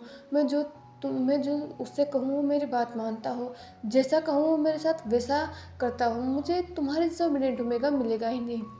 मुझे अभी भी 4 साल पहले की हमारे वो हसीन रातें, वो हसीन दिन याद आया करते हैं, लेकिन और वो जो तो दिन थे वो मैं अभी तक नहीं भूला हूँ, और उन्हीं दिनों को मैं फिर से रंगीन करना चाहता हूँ, उन्हें फिर से ज़िंदा करना चाहता हूँ। इसीलिए मैं आज तुम्हारे पास आया था। लेकिन अगर तुम प्यार से नहीं मानोगे तो मेरे पास ज़बरदस्ती करने का भी रास्ता है। तो वेट एंड वॉच लेना वांग जी, जल्द ही इजबो भी मेरा होगा और तुम भी मेरे होंगे। ये बोलकर वो वांग जी को छोड़ता है और उस ऑफिस से निकल जाता है। लेकिन वांग जी अभी भी वहीं पर ही खड़ा हुआ था, उसकी पूरी बॉडी शिवर कर रही थी, वो अंदर तक कांप गया था। और लगभग 15 मिनट तक वांग जी वहीं पर ही खड़ा हुआ, लेकिन अगले ही पल वांग जी ने टेबल पर रखी अपनी की उठाई और तुरंत वो अपनी प्राइवेट लिफ्ट से नीचे चला गया। वो जैसे ही नीचे गया, उसका जो ड्राइवर था, जो हमेशा उसकी कार में रहता है, इससे पहले कि ड्राइवर वांग जी के पास आकर उससे पूछ पाता कि वो कहाँ जाना चाहता है, वांग जी ड्राइवर सीट पर बैठा और उसने बस गाड़ी चलाना स्टार्ट कर दिया था। वो कहाँ जा रहा था उसे खुद भी नहीं पता था, वो बस जा रहा था। और लगभग आधे घंटे की ड्राइविंग के बाद वांग जी एक बहुत बड़ी कंपनी के सामने खड़ा हुआ था, और तुरंत वो बस गाड़ी से उतरा और वहाँ से अंदर चला गया। गार्ड, वहाँ के जो गार्ड्स थे, उन्होंने भी सरप्राइजिंगली वांग जी को रोका नहीं। वहाँ के जो एम्प्लॉयज़ थे वो भी वांग जी को देखकर वो कर रहे थे, और वांग जी सीधा वहाँ पर गया एक प्राइवेट लिफ्ट में, जो कि शायद वहाँ के बॉस के लिए ही होती है। वांग जी वहाँ गया एंड उसने सबसे टॉप फ्लोर का बटन दबाया, और लगभग 10 मिनट के बाद वो उस केबिन के सामने था। वांग जी ने आव देखा ना था, वो बस उस केबिन को खोल दिया। उसे नहीं फर्क पड़ता कि अंदर कौन होगा, अंदर क्या चल रहा होगा, वो उसने बस केबिन को खोल दिया। और सामने वाला पर्सन जो बैठा हुआ था वो शॉक हो गया, अचानक फ्लिंच कर गया, क्योंकि वो जो गेट था उसका अचानक ही खुला था। लेकिन वांग जी कुछ सोच नहीं रहा था, कुछ उससे सुध ही नहीं, वो सीधा चल रहा था। और सामने वाले पर्सन ने जब वांग जी को ऐसा देखा तो अनकॉन्शियसली अपनी सीट से खड़ा हो गया, और वो अपनी सीट से थोड़ा साइड में आकर खड़ा हो गया। लेकिन अगले ही पल जो उसे फील हुआ था वो था वांग जी उसकी बाहों में, जिसने विंग को टाइटली हक कर लिया था। यस, आज विंग ने वांग जी और ईबो के लिए एक ट्रिप प्लान की थी, और उसी के लिए विंग भी तैयारी कर रहा था। उसे भी अपना काम को जल्दी ख़त्म करना था, उसे हाफ डे लेना था। ऐसे तो वो बॉस है, लेकिन फिर भी काम होता है, तो इसीलिए उसने भी सोचा था कि वो अपना जितना भी काम है उसे जल्दी से ख़त्म कर देगा, और फिर वो वांग जी और ईबो को घुमाने लेकर जाएगा। इसीलिए वो जल्दी काम कर रहा था। लेकिन तभी काम करते हुए उसे अचानक गेट, उस ऑफिस का रूम का जो गेट था वो खुल गया, और अचानक ही फ्लिंच कर गया, क्योंकि विंग जितना स्ट्रिक्ट रूलर है उस कंपनी का, कोई किसी की हिम्मत नहीं है कि बिना नॉक किए वो विंग के केबिन में आ सके। लेकिन अगर कोई किसी की हिम्मत हुई है तो कुछ खास होगा, ये सोचकर विंग ने सामने की तरफ देखा। लेकिन वहाँ पर उसने वांग जी को देखा, जिसके फेस पर क्या एक्सप्रेशंस थे विंग को शुरुआत में सच में कोई समझ में नहीं आया, क्योंकि वांग जी का फेस पता नहीं कैसा लग रहा था, बस उसके फेस पर कोई इमोशंस थे ही नहीं। और अगले ही पल विंग को जो फील हुआ था वो वांग जी अपनी बाहों में था, और वांग जी की पूरी बॉडी कांप रही थी। वांग जी ने बस विंग को टाइटली होल्ड कर रखा था। विंग को कोई समझ में नहीं आया। वांग जी ने खुद को विंग की बाहों में इतनी ज़ोर से थ्रो किया था कि विंग जो खड़ा हुआ था वो 2 कदम लड़खड़ा गया, और इस चक्कर में उसने अपने टेबल को पकड़ लिया, और टेबल पर जितना भी सामान रखा हुआ था उस वजह से वो नीचे गिर गया। उस सामान के गिरने की आवाज़ जब तक कम नहीं हुई और वो बिल्कुल शांत नहीं हो गई, उसके बाद उस पूरे केबिन में बस पिन ड्रॉप साइलेंस था। बस वांग जी की गहरी सांसें लेने की, विंग के तेज धड़कनों की आवाज़ सुनाई दे रही थी। ऑफ कोर्स आज से पहले विंग ने वांग जी का हाथ तक नहीं पकड़ा है, और आज वांग जी सीधा उसे हक कर रहा है। तो ये विंग के लिए एक बहुत बड़ी बात भी है, और थोड़ी टेंशन वाली बात भी है कि हुआ क्या है, क्योंकि विंग वांग जी के ऊपर से अल्फा के फेरोमोन्स महसूस कर सकता है, और यही चीज़ पता नहीं कि विंग को अच्छी नहीं लग रही। उसकी मुट्ठियाँ बिच रही थी कि वांग जी के ऊपर से किसी और अल्फा के फेरोमोन्स आ रहे थे। ये विंग को बिल्कुल पसंद नहीं आया। लेकिन वो जानना चाहता है कि आखिर हुआ क्या है। वो वांग जी जो हमेशा काम और कंपोज रहता है, जिसके फेस पर शिकंज तक नहीं आती, आज वो इतनी डिवेस्टेड हालत में कैसे हैं। हुआ क्या है कि वांग जी बिना किसी इन्फॉर्मेशन के, बिना कुछ बताए सीधा उसके ऑफिस में आ गया और उसने बस उसे हक कर लिया। विंग के लिए शॉकिंग था, लेकिन वांग जी को उस कांपती हुई बॉडी को देखकर विंग के हाथ धीरे धीरे वांग जी को कंफर्ट करने के लिए उसकी पीठ पर चले गए।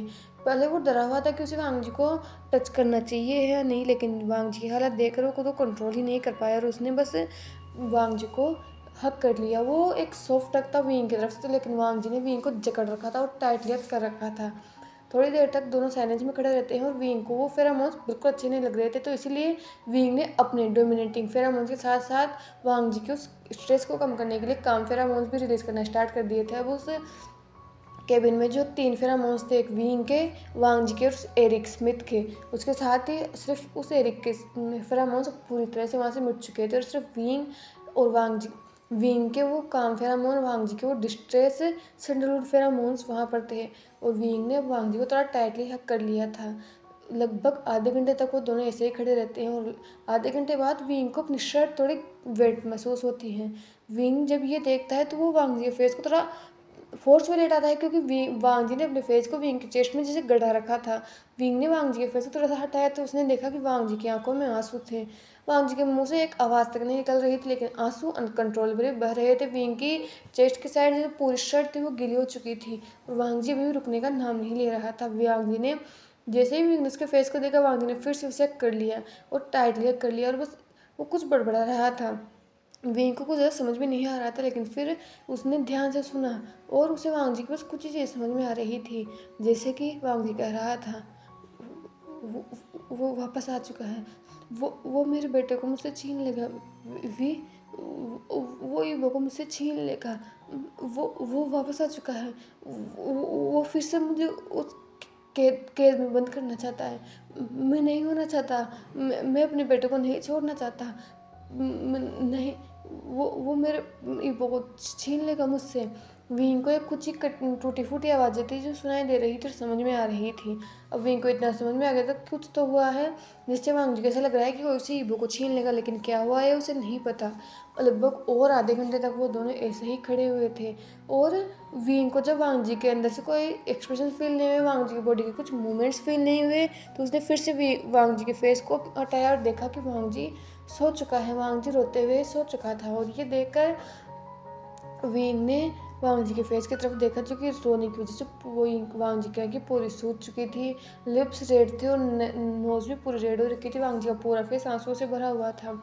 विंग ने वांग जी को अपनी बाहों में उठाया। वांग जी का सर विंग के चेस्ट पर था और विंग वांग जी को अपने ऑफिस में एक बुक शेल्फ था उसके सामने ले गया। उसके बाद विंग ने कुछ बुक्स को अपने हाथ से हटाया, उसमें से एक पासवर्ड निकल कर आया। विंग ने उस पासवर्ड लगाया और अगले ही पर वो बुक शेल्फ 2 टुकड़ों में हो चुकी थी और वो बुक शेल्फ से एक डोर बन चुका था। विंग उस डोर के अंदर गया तो वहाँ पर एक रूम था और वहाँ पर एक बहुत बड़ा बेड रखा हुआ था, साथ में बाथरूम अटैच था एंड एक उसके अंदर भी बुक शेल्फ थी जहाँ पर बुक्स रखी हुई थी और एक बहुत बड़ा सोफ़ा था और उस रूम में एक बहुत बड़ी विंडो लगी हुई थी जिससे बाहर का नज़ारा बहुत अच्छी तरह से दिखाई दे सकता था। विंग ने वांग जी को वहीं बेड पर लेटा दिया और उसे ब्लैंकेट से कवर कर दिया। विंग बाथरूम में गया, वो एक बॉल और एक टॉवल लेके आया, उसने वांग जी के फेस को कवर किया, वांग जी के शूज़ को उतारा और वांग जी को वहीं बेड पर लेटा दिया और खुद बेड पर बैठ के उसने वांग जी को हाथ को पकड़ा और उसके हाथ पर किस करते हुए कहा। वो वांग जी के बाल जो उसके फेस पर आ रहे थे, उसने उन वांग जी के उन बालों को हटाया और उसके फोरहेड पर किस करते हुए कहा, मुझे नहीं समझ में आया कि तुमने क्या कहा, लेकिन मुझे जितना समझ में आया है वो है कि मैं तुम्हें खुद से कभी दूर नहीं जाने दूंगा लंजा। कुछ भी हो जाए तुम अब सिर्फ मेरे हो, तुम्हारा पास्ट तुम्हारे सामने आए या कुछ भी, तुम अब सिर्फ मेरे रहोगे, क्योंकि विभूषण जो किसी चीज़ को पसंद कर लेता है वो सिर्फ उसकी रहती है और तुमसे तुम्हें प्यार करने लगा हूँ तो तुम मुझसे कहीं दूर नहीं जा सकते। कुछ भी हो, ना तो ईगो को मैं खुद से दूर जाने दूंगा और ना ही तुम्हें, क्योंकि तुम दोनों मेरी लाइफ लाइन बन चुके हो और मैं अपने लाइफ लाइन को अपने से दूर नहीं जाने दूंगा। तुम्हें चिंता करने की ज़रूरत नहीं, क्योंकि अब मैं तुम्हारे साथ हूँ। मैं भी देखता हूँ कि कौन तुम्हें हाथ लगाने की कोशिश करता है, कौन तुमसे ईगो को छीनने की कोशिश करता है। ये बोलकर उसने बहुत ही वो धीरे से झुका और उसने वांग जी के उन रेड लिप्स पर बस एक पेक किया। उसके बाद वो उठ गया। विंग ने अपने फ़ोन को उठाया, किसी को कॉल किया। उसके बाद उसने फिर से उस फ़ोन को रख दिया और वांग जी की तरफ देखने लगा। एक सुनसान रोड जहाँ पर लिटरली कोई नहीं था। वहाँ पर पेड़ पौधे थे, स्ट्रीट लाइट्स जली हुई थी एंड एक बाइक खड़ी हुई थी। उसके अलावा वहाँ पर 2 लोग खड़े हुए थे और पूरा सुनसान एरिया था। ना तो पूरा जंगल था, ना ही वो सिटी थी, बस जो रोड था वो सुनसान था। ऊपर बिजलियाँ कड़क रही थी। वहाँ पर एक अल्फ़ा और ओमेगा खड़े हुए थे। उस ओमेगा ने उस अल्फ़ा की तरफ देखते हुए कहा, तुम ये क्या कर रहे हो? तुम तुम ऐसा कह भी कैसे सकते हो? ये हमारे प्यार की निशानी है और तुम मुझे कह रहे हो कि मैं इसे अबॉर्ट कर दूँ? ये सुनकर उस सामने वाले अल्फ़ा ने कहा, तुम एक तो फालतू की बातें मुझसे करना बंद करो, प्यार की निशानी वगैरह वगैरह। प्यार की निशानी होगी, लेकिन तुम समझने की कोशिश क्यों नहीं कर रहे हो? हम अभी जवान हैं वांग जी, तुम अभी सिर्फ 19 साल के हो और मैं भी 21 साल का हुआ हूँ। हमारे सामने हमारा पूरा यूथ पड़ा हुआ है और तुम ये बच्चे पैदा करके उनकी जिम्मेदारी लेना चाहते हो। क्या तुम अपनी यूथ को बर्बाद करना चाहते हो? इसलिए मैं तुमसे कह रहा हूँ कि इसे अबॉर्ट करवा दो। और वैसे भी तुम्हारा तो मुझे नहीं पता, लेकिन मेरे पेरेंट्स अभी इस बेबी को या फिर तुम्हें एक्सेप्ट नहीं करेंगे। मुझे अपने पेरेंट्स को मनाना होगा। तो तुम अभी से इस बेबी की रिस्पॉन्सिबिलिटी, इस बेबी का जो जिम्मेदारी है वो क्यों ले रहे हो?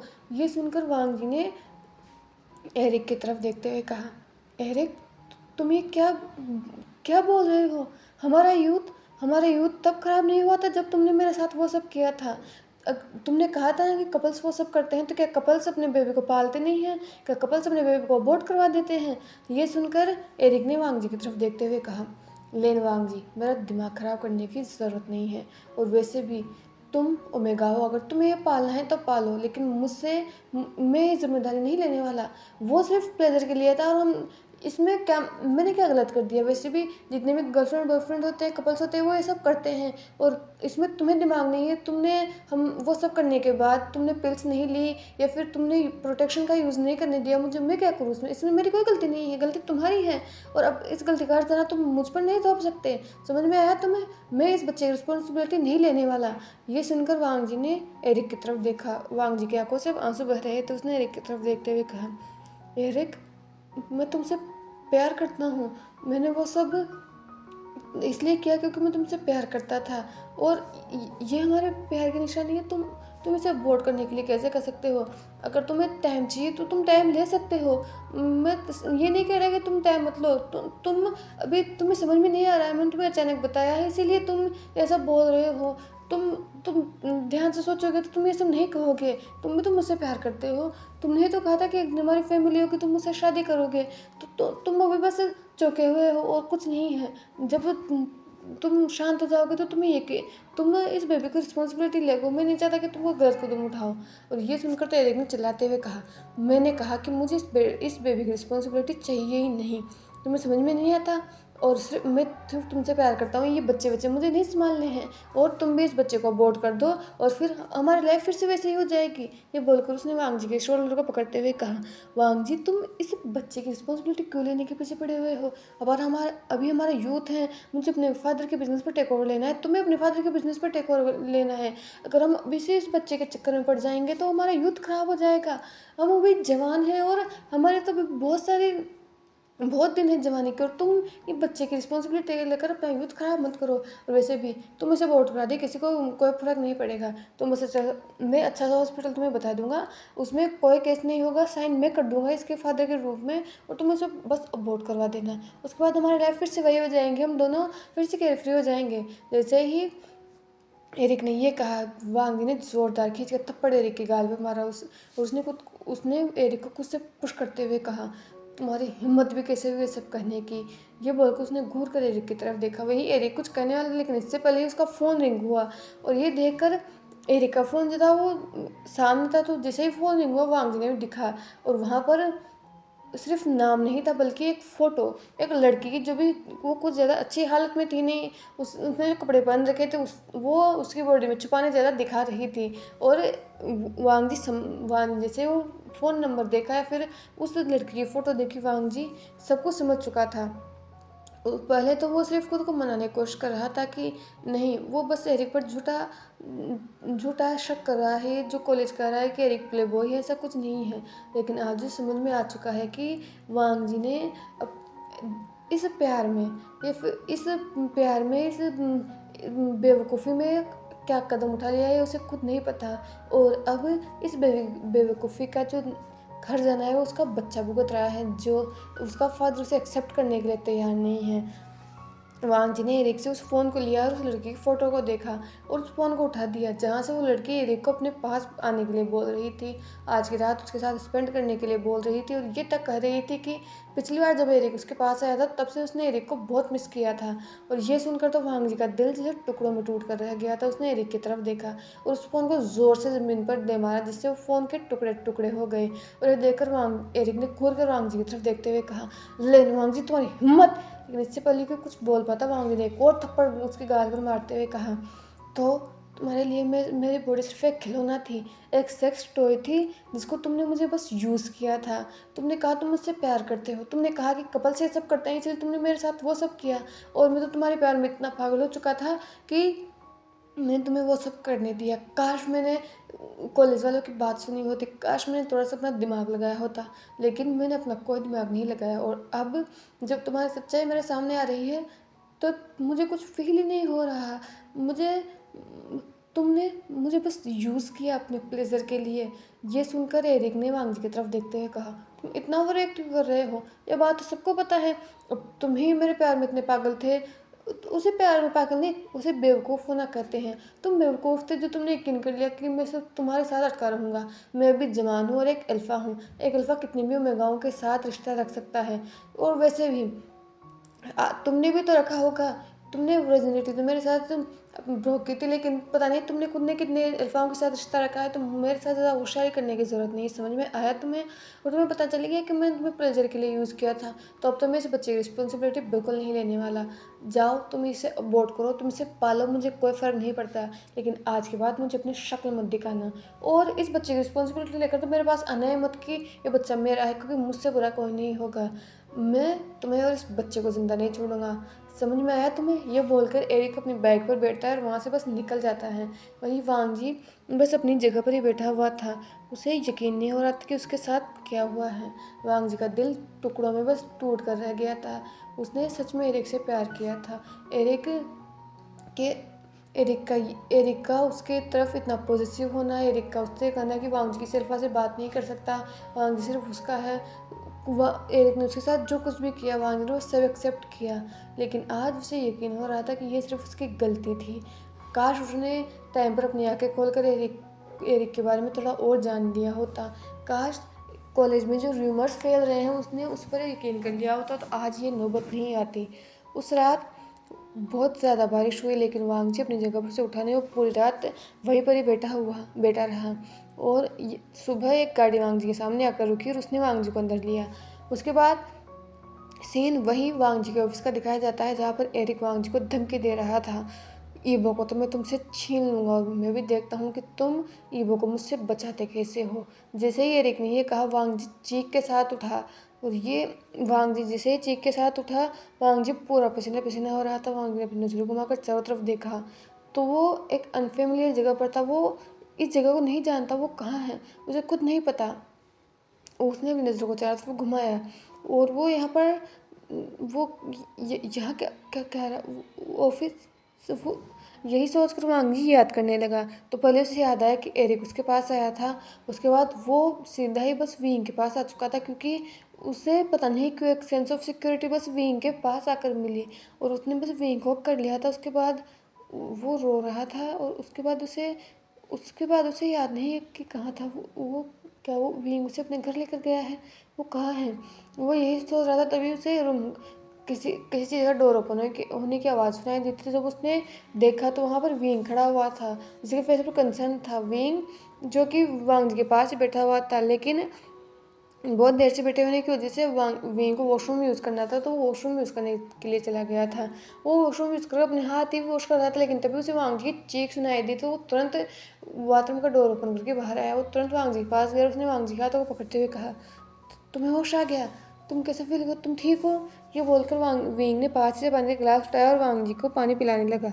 वांग जी ने भी विंग के हाथ से उस पानी को पीना शुरू कर दिया। पानी पीने के बाद विंग ने उस गिलास को एक तरफ रखा और फिर अपनी हाथ की जो स्लीव्स थी उससे वांग जी के लिप्स को वाइप किया।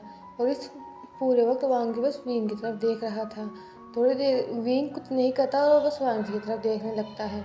उसके बाद वांग जी के हाथ जो उसने ऑलरेडी पकड़ रखे थे उसको अपने थंब से सहलाते हुए बोलता है, वांग जी क्या हुआ है? क्या कुछ हुआ था? मुझे पता चला है कि तुम्हारे ऑफिस में कोई आया था।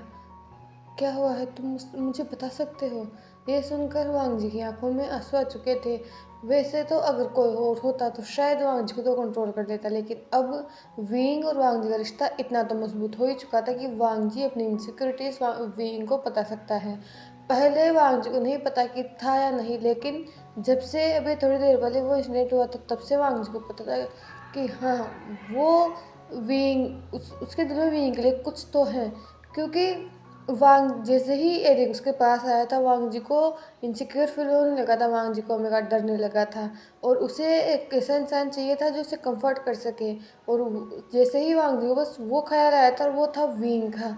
विंग के वो फेरोमोन्स जो जाने जाने वांग जी ने इनहेल किए थे। और कहीं ना कहीं वांग जी के ओमेगा को भी लगा था कि विंग का अल्फा उसे सेव कर सकता है, इसलिए बिना कुछ सोचे वांग जी ने वांग उस विंग का नाम आया था और विंग के पास आ चुका था।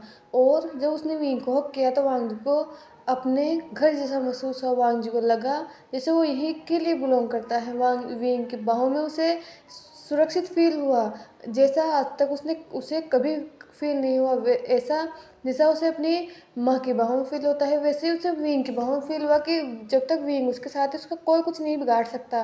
विंग की बाहों में उसे अपना होम फील हुआ, अपना घर फील हुआ और उसे ऐसा लगा कि विंग जब तक उसके साथ है तो वो किसी मुसीबत से लड़ सकता है। इसीलिए वो विंग की बाहों में बस टूट गया था। और अभी भी जैसे उसने एरिक के उस धमकी को याद किया, वांग जी की आंखों से आंसू बहने लगे और उसने विंग की तरफ देखा। उसने विंग की तरफ देखते हुए कहा, एरिक ऑफिस में आया था। ये सुनकर विंग कंफ्यूज हो गया क्योंकि उसे नहीं समझ आया क्या था। एरिक, इसने विंग ने नाम सुना तो है लेकिन अभी कहाँ सुना है, कैसे सुना है उसे याद नहीं आ रहा। विंग ने वांग जी की तरफ देखते हुए कहा, एरिक। इस पर वांग जी ने अपनी नज़र को झुका लिया और उसकी पकड़ विंग के हाथ पर टाइट हो गई। वांग जी ने बताना शुरू किया, मेरे कॉलेज टाइम में जब मैं कॉलेज में था तो एरिक भी मेरे साथ ही था और मैं एरिक से प्यार करता था, या फिर मैं कहूँ कि ईबो का फादर एरिक ही है। और ये सुनकर तो जैसे विंग की जो पकड़ती है वो वांग जी के हाथ पर और टाइट हो गई। इससे वांग जी थोड़ा सा डरने लगा। तभी वांग जी ने विंग की तरफ देखते हुए कहा, मैं एरिक से बहुत प्यार करता था और इसी का नतीजा था ईबो। लेकिन जब मैं प्रेग्नेंट हुआ और ये बात मैंने एरिक को बताई तो उसने मना कर दिया ईबो की रिस्पॉन्सिबिलिटी लेने से। और सिर्फ इतना ही नहीं, उस वक्त मुझे ये भी पता चला कि एरिक मुझसे प्यार नहीं करता, वो बस मेरी बॉडी से प्यार करता था, वो बस लस्ट रखता था मेरे लिए। लेकिन कल वो फिर से आया और उसने कहा कि वो मेरे साथ फैमिली बनाना चाहता है, वो ईबो को अडॉप्ट करना चाहता है। और अगर जब मैंने मना किया तो उसने कहा कि वो ईबो को मुझसे छीन लेगा। वो ईबो का रियल फादर है तो वो ईबो की कस्टडी ले लेगा और मैं कुछ नहीं कर पाऊँगा। क्या वो सच में मेरे ईबो को मुझसे छीन लेगा? ये बोलकर वांग जी ने होपफुली विंग की तरफ देखा। वही विंग ये सब शांत दिमाग से सुन रहा था। कहीं ना कहीं उसे अंदाज़ा हो गया था कि कौन आया होगा, क्योंकि उसने वांग जी के सेक्रेटरी से पूछा था और उसके बाद उसके सेक्रेटरी ने बताया था। उसके बाद ही जब से वो आदमी आया था उसके बाद ही वांग जी अपने ऑफिस से निकला था। इसीलिए विंग को अंदाजा हुआ था कि कुछ तो उन दोनों के बीच में हुआ, लेकिन क्या हुआ था ये अब उसे पता चल रहा था। लेकिन कुछ भी हो, वांग जी का पास्ट कुछ भी रहा हो, विंग को उससे फ़र्क नहीं पड़ता क्योंकि उसने इस वांग जी से प्यार किया है। वो इस वांग जी को चाहता है, ना कि पिछले वांग जी को। उसे वांग जी के पास्ट से फ़र्क नहीं पड़ता, ना ही उसे फ़र्क पड़ता है कि ईबो का फादर कौन है, क्योंकि अब वो ईबो का डैड है। और उसने ईबो और वांग जी को अपनी फैमिली माना है तो अपनी फैमिली पर तो कोई आज आने देने से रहा। विंग थोड़ा सा और आगे बढ़ा। उसने वांग जी के उन बालों को उसके फेस पर से हटाया और उसकी तरफ देखते हुए कहा, वो ऐसा कुछ नहीं कर पाएगा। ये सुनकर वांग जी ने विंग की तरफ देखते हुए कहा, तुम इतने श्योर कैसे हो? इस पर विंग ने मुस्कुराते हुए कहा, क्योंकि अगर तुम मैरिड होगे, तुम्हारा ऑलरेडी एक अल्फा होगा, तो वो क्या कर लेगा, वो तुमसे तब तक ईबो की कस्टडी ले सकता है जब तक कि तुम सिंगल हो। क्योंकि अगर तुम्हारा एक अल्फा होगा तो वो तुम्हारे साथ वो ईबो कस्टडी ले नहीं पाएगा, क्योंकि तुम कोर्ट को बता सकते हो कि तुम मैरिड हो और तुम अपने अल्फा से दूर नहीं होना चाहते। हाँ, उस वक्त कोर्ट शायद ये कर सकता है कि वो ईबो को एरिक से मिलने के लिए हाँ कर दे कि एरिक उसका फादर है, लेकिन वो इंसान ईबो के लायक नहीं है। तो हम कुछ ऐसा करेंगे कि भले ही वो कोर्ट तक पहुँचे, लेकिन ना तो ईबो कस्टडी उसके पास जाए और ना ही जज ईबो के लिए कुछ कहे। इस पर वांग जी ने विंग की तरफ देखते हुए कहा, लेकिन अभी हमारी शादी नहीं हुई है। इस पर विंग ने मुस्कुराते हुए कहा, तो इसमें कौन सी बड़ी बात है, अभी हो जाएगी। इस पर वांग जी ने चौंक कर विंग की तरफ देखा। विंग ने वांग जी के उस आंखों को देखते हुए वांग जी के फोrehead पर फ्लिकर किया और कहा, हम अभी कोर्ट मैरिज करेंगे। मैंने मेरे पेरेंट्स को बुला लिया है। मैं तुम्हारे पेरेंट्स को बुला सकता था, लेकिन ईबो को मैं नहीं चाहता कि वो ईबो को अकेला छोड़ कर आए, क्योंकि बहुत लेट हो चुका है और इस वक्त तो मेरी ऑफिस बंद हो जाना चाहिए। लेकिन मैंने अपने पेरेंट्स को बोल रखा है, तो इसीलिए वो मेरे ऑफिस को लाया। मैं बस तुम्हारे होश में आने का इंतज़ार कर रहा था और ईबो भी घर पर अकेला है, तो मैं तुम्हारे पेरेंट्स को नहीं बुलाना चाहता था, इसलिए गवाह के रूप में मैंने अपने पेरेंट्स को बुला लिया है। हम आज कोर्ट मैरिज कर लेंगे, उसका सर्टिफिकेट हमें मिल जाएगा और अगर हमें कोर्ट में ज़रूरत पड़ेगी तो हम कोर्ट में उसे जमा करा देंगे। उसके बाद हम रिश्ते में तो बन जाएंगे, लेकिन जब तुम चाहोगे तब हम वेडिंग करेंगे और तभी हम दुनिया को बताएंगे कि हम दोनों शादीशुदा हैं। यह सुनकर वांग जी ने विंग की तरफ देखा। ये इंसान इतना सिंपल कैसे हो सकता है, एक अल्फा होकर इसमें ईगो है ही नहीं। अगर विंग इतना भरोसा वांग जी पर कैसे कर सकता है, बिना जाने बिना कुछ पूछे, एक सवाल भी पूछे बिना कि वांग जी ने गलती की थी तो वांग जी की रिस्पॉन्सिबिलिटी है कि वांग जी से भुगते। लेकिन इस इंसान ने बस वांग जी और ईबो का भला चाह रहा है, उन दोनों को बचाना चाह रहा है। और वांग जी को इससे अच्छा अल्फा कहाँ कहाँ मिलेगा। विंग ने हर मोड़ पर उसका साथ दिया है। ऐसा नहीं था कि इन 2 महीनों में विंग और वांग जी का इंटरेक्शन नहीं हुआ या फिर विंग ने वांग जी से कुछ शेयर नहीं किया। विंग ने भी अपनी पास्ट लाइफ वांग जी शेयर की थी और वो थी कि विंग भी एक लड़की से प्यार किया करता था, लेकिन वो कॉलेज टाइम में नहीं करता था। वो जब उस अपने फादर के बिजनेस में टेक ओवर ले लिया था तो उसके बाद लिटरली उन दोनों की शादी भी होने वाली थी, लेकिन उस लड़की ने उसे धोखा दिया। जैसे ही उसे विंग से ज़्यादा अमीर कोई मिल गया तो वो उसने उसके साथ शादी कर ली, लेकिन विंग ने तो सच्चा प्यार किया था। तब से विंग का जो प्यार पर भरोसा था वो उठ चुका था और इसीलिए वो शादी नहीं करना चाहता था। लेकिन चेंग और उसके पेरेंट्स ने जब इंसिस्ट किया तो वो वांग जी से मिलने के लिए चला गया और वांग जी से रिबो से मिलने के बाद उसे रियलाइज़ हुआ कि सच्चा प्यार क्या होता है, फैमिली क्या होती है, और अब वो इस फैमिली को खोना नहीं चाहता था। ये सब उसने शेयर किया था, तो उन दोनों का रिश्ता इतना मजबूत था। और अगर विंग बोल रहा है तो ईबो के लिए वांग जी कुछ भी कर सकता है। वैसे भी वो विंग से बोलने वाला था कि वो शादी के लिए तैयार हैं, लेकिन उसमें टाइम लगता है। पहले उनकी इंगेजमेंट होती और फिर शादी होती, लेकिन अब जब विंग शादी करने के लिए तैयार है तो वांग जी को कोई प्रॉब्लम नहीं है। फिर क्या था, दोनों ही ऑफिस से निकले और वो ऑफिस में वहाँ पर जा चुके थे जहाँ पर उनकी शादी होने वाली थी। तो वहाँ पर उन्होंने साइन किए, वो गवाह जो थे उनके पेरेंट्स थे। उसके बाद उन्हें उनका सर्टिफिकेट मिल चुका था। मिस्टर एंड मिसेस वी ने वांग जी को अपने साथ आने के लिए कहा था, लेकिन विंग ने अपने पेरेंट्स को कहा कि ईबो उनका इंतज़ार कर रहा होगा। आज सुबह से ही जब से वांग जी ने ईबो को स्कूल छोड़ा है तब से ही वांग जी ईबो से मिला नहीं है और विंग ने भी ईबो से प्रॉमिस किया था कि आज वो उन्हें घुमा कर लेकर जाएगा, लेकिन विंग नहीं ले जा पाया। तो इसीलिए उन्हें ईबो से बात करनी है और ईबो से ये भी बात करनी है क्या वो विंग को अपना डैड एक्सेप्ट करेगा। यही सोचकर वो लोग लेन के लिए निकल चुके थे। जब वो अंदर गए तो उन्होंने देखा कि मिस्टर एंड मिसेस लेन अभी भी बाहर ही बैठे हुए थे और चेंग शायद सोने चला गया होगा और लिंस्टन हमेशा की तरह हॉस्पिटल में था ही। जैसे ही वो वहाँ पर पहुँचे उन्होंने पहले ही लेन फैमिली को बता दिया था कि उन्होंने शादी कर ली है, तो उन्हें ज़्यादा शौक नहीं लगा। और फिर उन्होंने ईबो के बारे में पूछा तो उन्होंने बताया कि ईबो बहुत नाराज़ है वांग जी और विंग दोनों से ही अपने रूम में है। ये सुनकर वांग जी ने नोट किया और वो ईबो के रूम में चला गया था, साथ में विंग भी था। जब वो अंदर गए तो उन्होंने देखा कि ईबो शायद अपनी ड्राइंग बुक में कुछ ड्राइंग कर रहा था। जैसे ही रूम का डोर ओपन हुआ उसने वांग जी की तरफ देखा।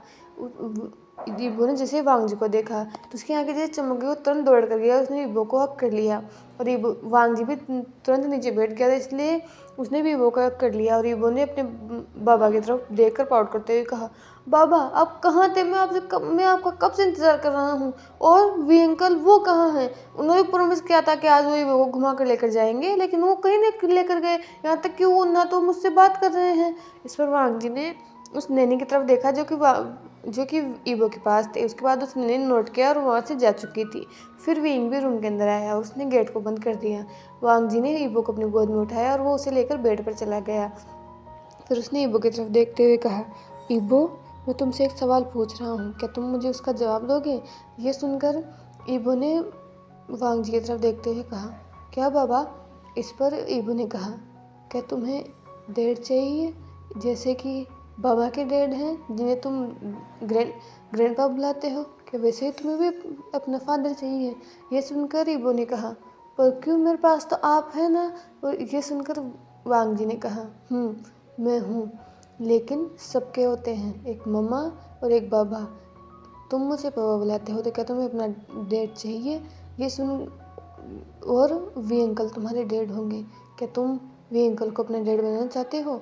ये सुनकर ईबो ने विंग की तरफ देखा, जो कि एक्सपेक्टिंग ऐसे ईबो की तरफ देख रहा था। ईबो ने फिर वांग जी की तरफ देखते हुए कहा, तो क्या वी अंकल मुझे रोज़ स्कूल से लेने आएंगे अगर मैंने उन्हें डैड बना लिया तो? ये सुनकर वांग जी ने नोट किया, तो क्या वी अंकल हमें वैसे ही घुमा कर लेकर आएंगे जैसे वो घुमा कर लाते हैं, जैसे हर वीकेंड पर स्कूल के बच्चे बोलते हैं कि वो अपने पेरेंट्स के साथ घूमने गए थे, तो क्या वैसे ही अंकल मुझे घुमाने लेकर जाएंगे, मुझे पार्क लेकर जाएंगे? ये सुनकर वांग जी ने नोट किया, क्या अंकल वे भी मुझसे उतना ही प्यार करेंगे जितना आप मुझसे प्यार करते हो? इस पर वांग जी ने फिर से नोट किया और अब उसकी आंखों से आंसू आने लगे थे। वहाँ ईबो ने आखिरी सवाल पूछा, क्या क्या अंकल क्या अंकल वी को मैं डैड बुलाऊंगा और हम अंकल वी के साथ रहेंगे जैसे सभी के पेरेंट्स उनके साथ रहते हैं? क्या क्या आप और वी अंकल भी मेरे साथ रहोगे? ये सुनकर वांग ने नोट करते हुए कहा, हाँ, वी अंकल हमारे साथ ही रहेंगे।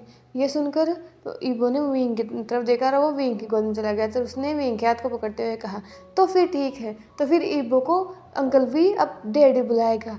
ये बोलकर उसने विंग की तरफ देखते हुए कहा, क्यों डैड? ये सुनकर विंग की आंखों में भी आंसू आ चुके थे। उसने भी ईबो को बस हक कर लिया था और विंग ने दूसरे हाथ से वांग जी को हक कर लिया था।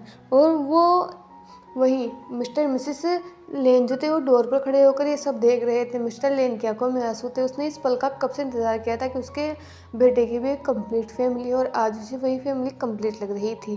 फिर उसके बाद क्या था? उसके बाद वांग जी और ईबो का सामान पैक किया गया और वो वहाँ से रिमेंशन के लिए निकल चुके थे। पहले तो ईबो को बुरा लगा था कि अपने ग्रैंड पेरेंट्स को और चेंग को छोड़कर जा रहा है, क्योंकि इन 2 महीनों में ईबो ने जो थी एक हैबिट डेवलप कर ली थी। वो हैबिट थी कि वो चेंग के अनबोर्न बेबी से बातें किया करता था। जब से उसे पता चला था कि उसका लिटिल सिस्टर या ब्रदर आने वाला है, तब से वो बस चेंग की उस बेली से बातें किया करता था, जो कि अभी ठीक से निकलना शुरू भी नहीं हुई है, लेकिन वो बातें किया करता था और यही अब उसका काम बन चुका था। इसीलिए उसे थोड़ा बुरा लगा था। लेकिन जब उसे पता चला कि उसे नए ग्रैंड पेरेंट्स मिलने वाले हैं तो और ज़्यादा खुश हुआ था। ये तो उसके नानू नानी थे, अब उसे पता चला था कि उसके अब दादा और दादी भी उसे मिलने वाले हैं, तो वो बहुत ज़्यादा खुश था। इसीलिए वो वहाँ से चला गया था। और अब इस बात को लगभग 1 महीना हो चुका था, लेकिन अभी तक एरिक ने कुछ नहीं किया था।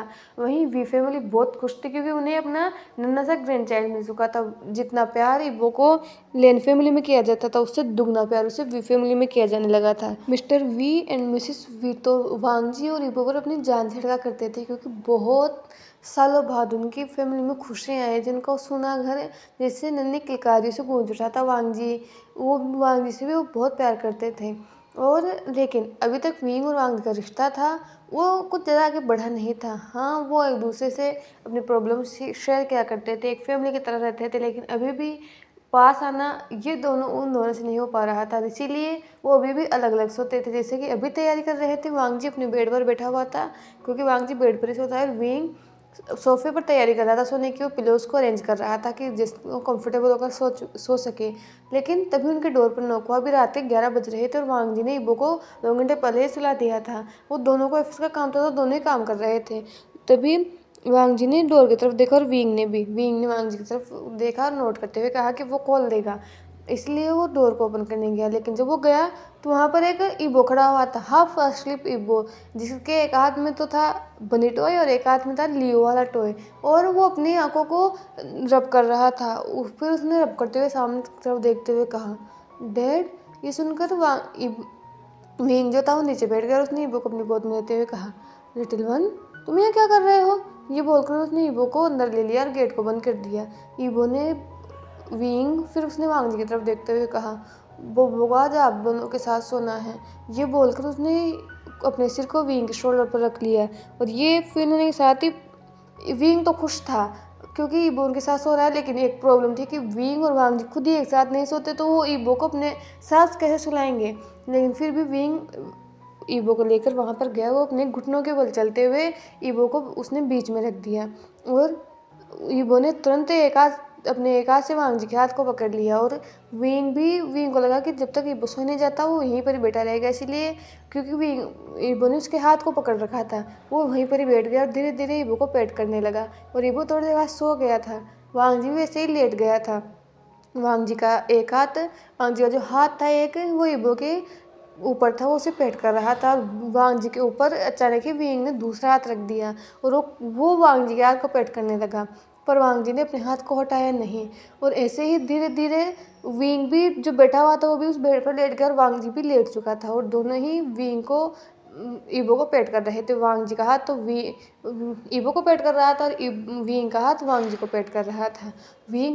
फिर वांग जी ने विंग की आंखों में देखा और एक हल्की सी स्माइल के साथ वांग जी ने बस अपनी आंखों को बंद कर लिया था और दोनों ही सो चुके थे। विंग के फेस पर भी एक हल्की सी स्माइल थी और बस यही से शुरू हो चुका था। अब नेक्स्ट डे जब विंग सोफे पर सोने जा रहा था तो वांग जी ने उसे मना कर दिया और कहा कि वो यहाँ पर सो सकता है। एक्चुअली विंग जब सोफे पर अपना पिलो सेट कर रहा था तभी वांग जी ने कहा इस पर विंग ने वांग जी की तरफ देखा। वांग जी ने विंग की तरफ देखते हुए कहा, हमने इस रिश्ते को आगे बढ़ाने के लिए और इस रिश्ते को निभाने के लिए शादी की है, तो तुम यहाँ सो सकते हो, मुझे कोई प्रॉब्लम नहीं है।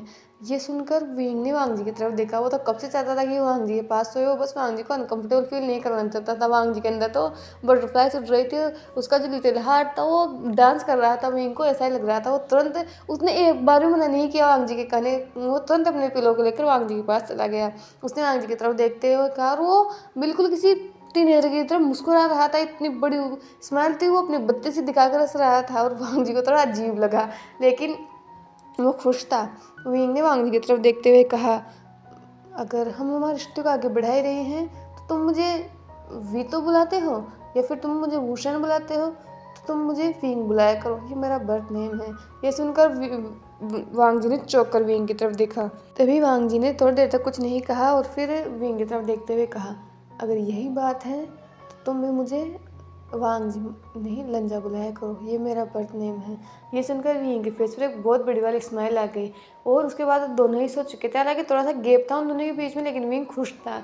वांग जी विंग की तरफ पीठ कर सोया हुआ था और विंग का फेस वांग जी पीठ की तरफ था। वो ऐसे ही वांग जी को देख रहा था और अनकॉन्शियसली विंग का हाथ जो था वांग की वेस्ट में चला गया और अगले ही पल वांग जी विंग की चेस्ट पर था। वांग जी एक पल के लिए शॉक हो गया, लेकिन वो खुद हटा नहीं और उसने अपने सर को विंग की चेस्ट पर रख लिया। विंग ने भी उन्हें दोनों हाथों को सिक्योरली वांग जी की वेस्ट के राउंड रेप कर लिया था और दोनों ही ऐसे सो चुके थे। अब उनका जो रिश्ता था वो बहुत अच्छी तरह से चल रहा था। विंग और वांग जी के बीच का रिश्ता बहुत अच्छा हो रहा था। छोटे छोटे टचेस किसेस वो लोग करने लगे थे और इस बीच में उन्हें पता चला था कि एरिक सच में अब कोर्ट में अपील कर रहा है ईबो को कस्टडी लेने की। और कहीं ना वांग जी ने विंग को बता दिया था कि एरिक ऐसा क्यों करना चाहता है। एक्चुअली एरिक ने अपने फादर की कंपनी पर टेक ओवर लिया था, लेकिन जैसा कि एरिक का स्वभाव वो एक प्ले बॉय है तो उसने कुछ ज़्यादा कंपनी पर ध्यान दिया नहीं। जब तक वो जवान था तब तक उसने ध्यान नहीं दिया, तब तक तो उसके फादर ने संभाल लिया। लेकिन फिर उसके फादर जब बीमार हो चुके थे तब उनकी कंपनी को संभालने वाला कोई नहीं था। धीरे धीरे उनकी कंपनी डाउन जाने लगी और तब जाकर एरिक को होश आया था। लेकिन अब उसके पास कोई नहीं था, कोई चारा नहीं था, क्योंकि कोई भी उनके शेयर उनकी कंपनी में इन्वेस्ट करने के लिए तैयार नहीं थे। और एरिक के पास अब कोई चारा नहीं बचा था, क्योंकि उसे पता था कि वांग जी एक बहुत बड़ा बिजनेसमैन है और लेन फैमिली का वो इकलौता हायर है। उसके साथ ही वांग जी का जो बेबी होगा वो भी लेन फैमिली का इकलौता हायर होगा। तो लेन फैमिली की जितनी भी प्रॉपर्टीज और वांग जी ने जितना भी बड़ा बिजनेस बनाया है वो सारा उस इंसान को मिलेगा, मतलब ईबो को मिलेगा या फिर वांग जी किसी भी चाइल्ड को मिलेगा। इसीलिए एरिक वापस ईबो के पास आया, वांग जी के पास आया था। लेकिन अब की बार उसने ये एक्सपेक्ट नहीं किया था कि वांग जी उसके खिलाफ लड़ेगा, क्योंकि वांग जी जब उसके साथ था, रिलेशनशिप में था, तो वो बहुत सबमिसिव था। वो एरिक की हर बात माना करता था। एरिक को भी ये लगा था कि वो जो कहेगा वो वांग जी करेगा। लेकिन इस बार वांग जी अकेला नहीं था, उसके साथ उसका पूरा परिवार था और खासकर उसके साथ विंग था। इसलिए उन्होंने एरिक को जीत नहीं दिया, बल्कि विंग ने आज से 4 साल पहले के सबूत इकट्ठा किए। जब एरिक ने कोर्ट में ये पेश किया, ईबो का और डीएनए रिपोर्ट पेश किया कि ईबो का रियल फादर वो है, तब एक प्लस पॉइंट विंग और वांग जी के पास था कि वो दोनों मैरिड थे। और दूसरा प्लस पॉइंट विंग ने ढूंढा था कि 4 साल पहले जहाँ एरिक और वांग जी की जो बात हुई थी वो एक शॉप के सामने थी, लेकिन वो शॉप उस वक्त बंद थी। लेकिन उस शॉप पर सीसीटीवी कैमरा लगा हुआ था। विंग को मुश्किल तो हुई थी उस शॉप के 4 साल पहले के उस सीसीटीवी कैमरा को या फुटेज को लेने में, लेकिन विंग के जो एम्प्लॉयज़ थे वो इस साइबर चीज़ में या फिर कंप्यूटर थिंग्स में बहुत ज़्यादा अच्छे थे। तो उन्होंने 4 साल पहले की उस फुटेज को निकाल दिया था। और सिर्फ फुटेज नहीं, बल्कि वो आवाज़ें भी उसमें उन्होंने ऐड कर दी थी।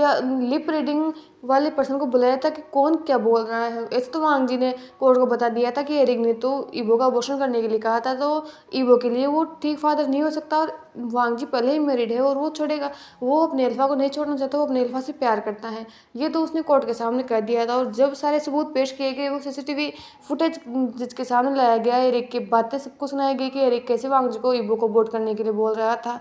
तो कोर्ट ने ही एरिक को ईबो की कस्टडी नहीं दी। और दूसरी चीज़, अबॉर्ट करने के लिए भी उन्होंने एरिक पर चार्ज लगाए।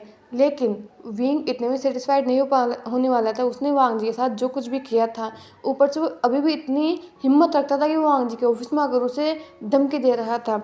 एरिक के पास जब कोई रास्ता नहीं बचा था तो उसे बहुत ज़्यादा गुस्सा आ रहा था, लेकिन वो कुछ नहीं कर सकता, तो उसे बहुत बड़ा अमाउंट पे करना पड़ा था। और उसे लगा था कि वो अब उसके पास एक रास्ता पता था ईबो को किडनैप करने का, इसीलिए उसने ईबो को किडनैप करने का प्लान बनाया था। लेकिन उसे नहीं पता था कि कोई था जो उसे किडनैप करने का प्लान बनाया था, और वो था विंग ने एरिक को किडनैप किया। इतना बुरी तरीके से उसे तड़पाया था कि एरिक अपनी लाइफ में कभी नहीं भूलेगा। लेकिन विंग ने ये बात वांग जी को पता नहीं चलने दी। उसने बस वांग जी से ये कहा कि एरिक जो था वो इलीगल बिजनेस करता था, तो इसीलिए उसे जेल में डाल दिया गया था। और ये बात सच भी थी। विंग ने सभी जो इलीगल बिजनेस थे एरिक के, जितने भी उसने कुछ भी करने के लिए जितने भी इलीगल काम किए हैं, जितने उसने कुछ लड़कियों का, कुछ मेगाओं का रेप तक किया है, तो वो सब विंग ने इकट्ठे किए थे और कोर्ट में पेश किए थे। तो फिर तो एरिक का बचने का कोई चांस ही नहीं था, उसको जेल में डाल दिया गया था। लेकिन विंग की जो पहचान है वो जेल में बहुत अच्छी थी, तो उसने एरिक को उसी दिन बाहर निकलवा लिया था। लेकिन दुनिया के लिए तो एरिक जेल में था और विंग ने उसे बाहर निकलवा लिया था, और उसकी हालत इतनी बुरी कर दी थी कि वो सोच भी नहीं सकता था। उसके बाद उसने एरिक को ऐसे ही फेंक दिया था। और अब एरिक के पास कुछ नहीं था, उसकी पूरी कंपनी बैंकरप्ट हो चुकी थी, उसे उसके किए की सज़ा मिल चुकी थी। विंग ने लिटरली एरिक के हाथ और पाँव तोड़ दिए थे, तो वो कुछ कर ही नहीं पा रहा था। उसने जितने भी वांग जी को पेन दिया है, विंग ने सबका बदला ले लिया था। और विंग अपनी फैमिली के साथ खुश था। विंग ने अपने प्यार के साथ जिसने भी गलत किया था उसका बदला ले लिया था। और अब विंग के पास एक फैमिली थी, उसका खुद का ओमेगा था और ईबो था, जो कि आज बहुत खुश लग रहा था। और हो भी क्यों ना, आज उसके पेरेंट्स की शादी जो थी, आज विंग और वांग की शादी ऑफिशियली कराई जाने वाली थी। ये बहुत ग्रैंड वेडिंग होने वाली थी, दो बड़े बिजनेसमैन की शादी होने वाली थी। तो बहुत सारे बिजनेसमैन और भी आए थे, और वहाँ लेन मेंशन को बहुत ब्यूटीफुल डेकोरेटेड किया गया था। इतनी ग्रैंड वेडिंग थी कि आज तक चाइना ने ऐसी वेडिंग नहीं देखी होगी। और विंग और वांग जी एक दूसरे के सामने खड़े हुए थे, दोनों के फेस पर एक स्माइल थी, और दोनों ही एक दूसरे के वोव्स ले रहे थे। और वो शादी वहीं पर ही कंप्लीट हुई। वांग जी में खुद को बहुत ज़्यादा बहुत ज़्यादा लकी मानता है कि विंग उसकी लाइफ में आया। कहीं न कहीं वांग जी को ये भी समझ में आ गया था कि एरिक जेल में तो गया है, लेकिन वो जेल में नहीं है, क्योंकि वांग जी एरिक से मिलने गया था। अब ऐसा नहीं था कि उसे एरिक को लेकर सिंपैथी थी। एरिक ने जो भी उसके साथ किया था उसे लेकर तो वांग जी बिल्कुल सिंपैथी नहीं थी। वो बस एरिक को वार्न करने गया था कि वो उसकी फैमिली से दूर रहे। लेकिन उसे पता चला कि एरिक तो जेल में है ही नहीं। और वांग जी ने जब पूछा, तो जब उसने स्ट्रिक्ट से पूछा और ये बताया कि वो मिस्टर विकास बंड हैं, तब वांग जी को पता चल गया था कि विंग ने एरिक को उसी दिन निकलवा लिया था। उसके साथ क्या हुआ है किसी को नहीं पता चला था। इसलिए पर वांग जी ने विंग से पूछा नहीं, क्योंकि वो अपना रिश्ता ख़राब नहीं करना चाहता था। और वो जानता है विंग कुछ भी ऐसा नहीं करेगा जिससे वांग जी या उसकी रेपुटेशन को खराबी हो, या फिर कुछ विंग को कोई भी खतरा हो। तो वांग जी इस चीज़ को लेकर तो सेफ था। अब दोनों की शादी हो चुकी थी। इसमें सबसे ज़्यादा खुश ईबो था। वो बस उछल रहा था और चारों तरफ घूम रहा था। और मिस्टर लेन, मिसेस लेन, ये सब बहुत खुश थे। और खुश था ईबो सेकंड टाइम और ज़्यादा खुश इसलिए था क्योंकि उसका लिटिल ब्रदर आ चुका था। चेंग ने एक अल्फा बॉय को बर्थ दिया था, जिसका नाम उन्होंने लेन जिंगे रखा था। और ये चीज़ लेन फैमिली के लिए बहुत खुशी की बात थी। लेन शीजन भी बहुत खुश थे और वहाँ पर वो भी थे, तो ईबो की खुशी का ठिकाना और ज़्यादा था। वहीं दूसरी तरफ हमारा शानन कपल उन सभी पेपराजीज को छोड़कर, इतने बड़े बैंक्वेट को छोड़कर, अब वो लोग अपने रूम में आ चुके थे। सच में आज का दिन उनके लिए स्पेशल भी था और वो दिन लंबा भी था। लेकिन विंग खुश था, उसे उसका प्यार मिल चुका था। और कहीं ना कहीं वांग जी भी खुश था। उसे उसे ये तो नहीं पता कि वो विंग से प्यार करता है या नहीं, लेकिन वो इतना कंटेंट है कि हाँ, विंग के साथ वो खुश रहेगा। और विंग को लेकर उसके दिल में अजीब सी फीलिंग है। उसे अभी ये नहीं पता कि ये प्यार है या क्या है, लेकिन वो विंग की फिक्र करता है। विंग को उससे दूर नहीं जाने देना चाहता। इसलिए तो उसने तुरंत, जब विंग ने उसे शादी के लिए प्रपोज किया था, तो उसने तुरंत शादी के लिए हाँ कर दिया था। और वो लोग अब अपने रूम में थे।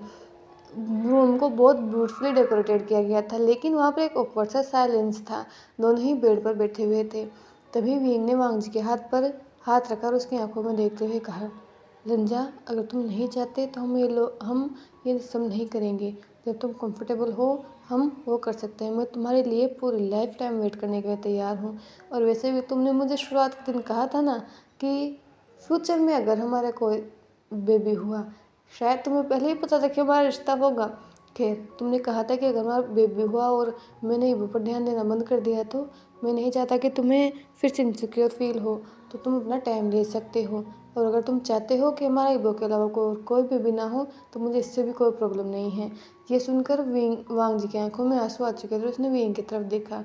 वांग जी ने अपने एक हाथ को विंग के चीक पर रखा और अपनी लिप्स को धीरे से वो विंग के क्लोज ले आया और उसने विंग को किस करना शुरू कर दिया। वो बहुत ही एक लविंग एंड सॉफ्ट किस था दोनों का। फर्स्ट तो नहीं कह सकते, क्योंकि विंग जो था वो बहुत नोटी था। जब भी वांग जी सोया करता था वो कुछ किसेस वांग जी के चुरा लिया करता था। ये बात वांग जी को पता नहीं थी। वांग जी को तो लग रहा था कि ये विंग और उसका फर्स्ट किस है, लेकिन विंग के लिए पता नहीं, विंग तो गिनती तक भूल चुका था कि उसका कौन सा किस है। हालांकि वो सिर्फ पेकुआ करते थे, रियल किस तो ये था। वो बस एक दूसरे को किस कर रहे थे। और वहाँ इस किस्से विंग को पता चल गया था कि वांग जी से परमिशन दे रहा है।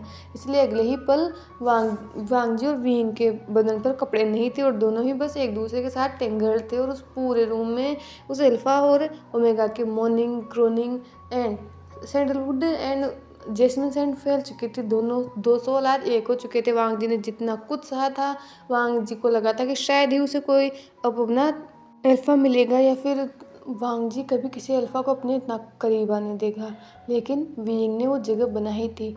और अभी वांग जी को पता चल गया था कि प्यार, वो विंग से प्यार करता है। जिस तरह से विंग उससे प्यार कर रहा था, इसमें वांग जी को कोई लस्ट नहीं दिख रही थी। विंग की आंखों में उसे बस प्यार दिख रहा था।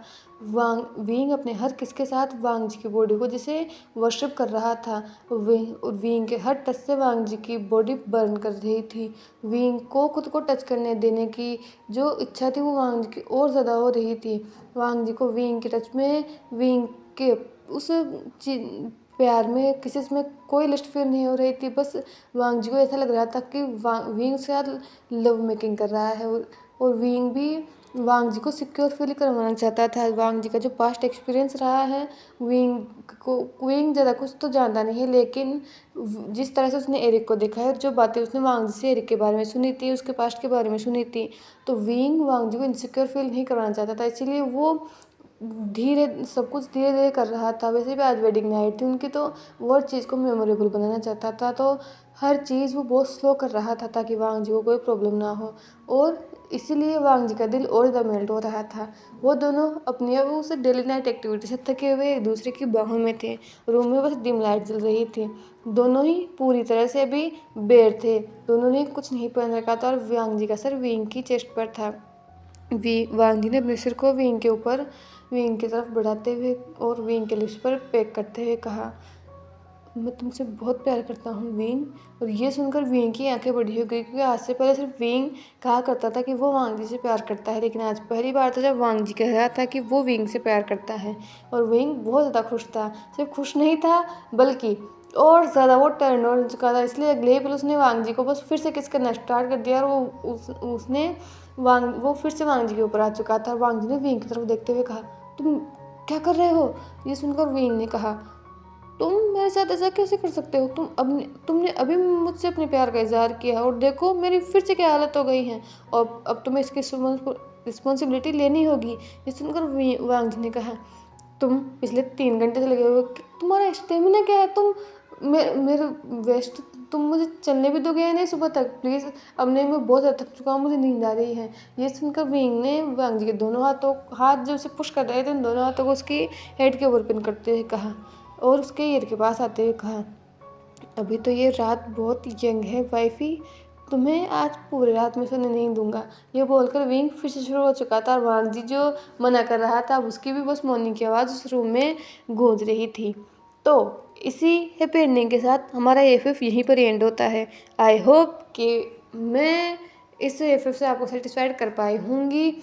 और ऐसा ही होता है, हमारा जो अभी यूथ चल रहा है, उसे लगता है कि फिजिकल रिलेशनशिप बनाने से ही प्यार किया जाता है। प्यार का मतलब हमारे यहाँ कोई समझता ही नहीं है।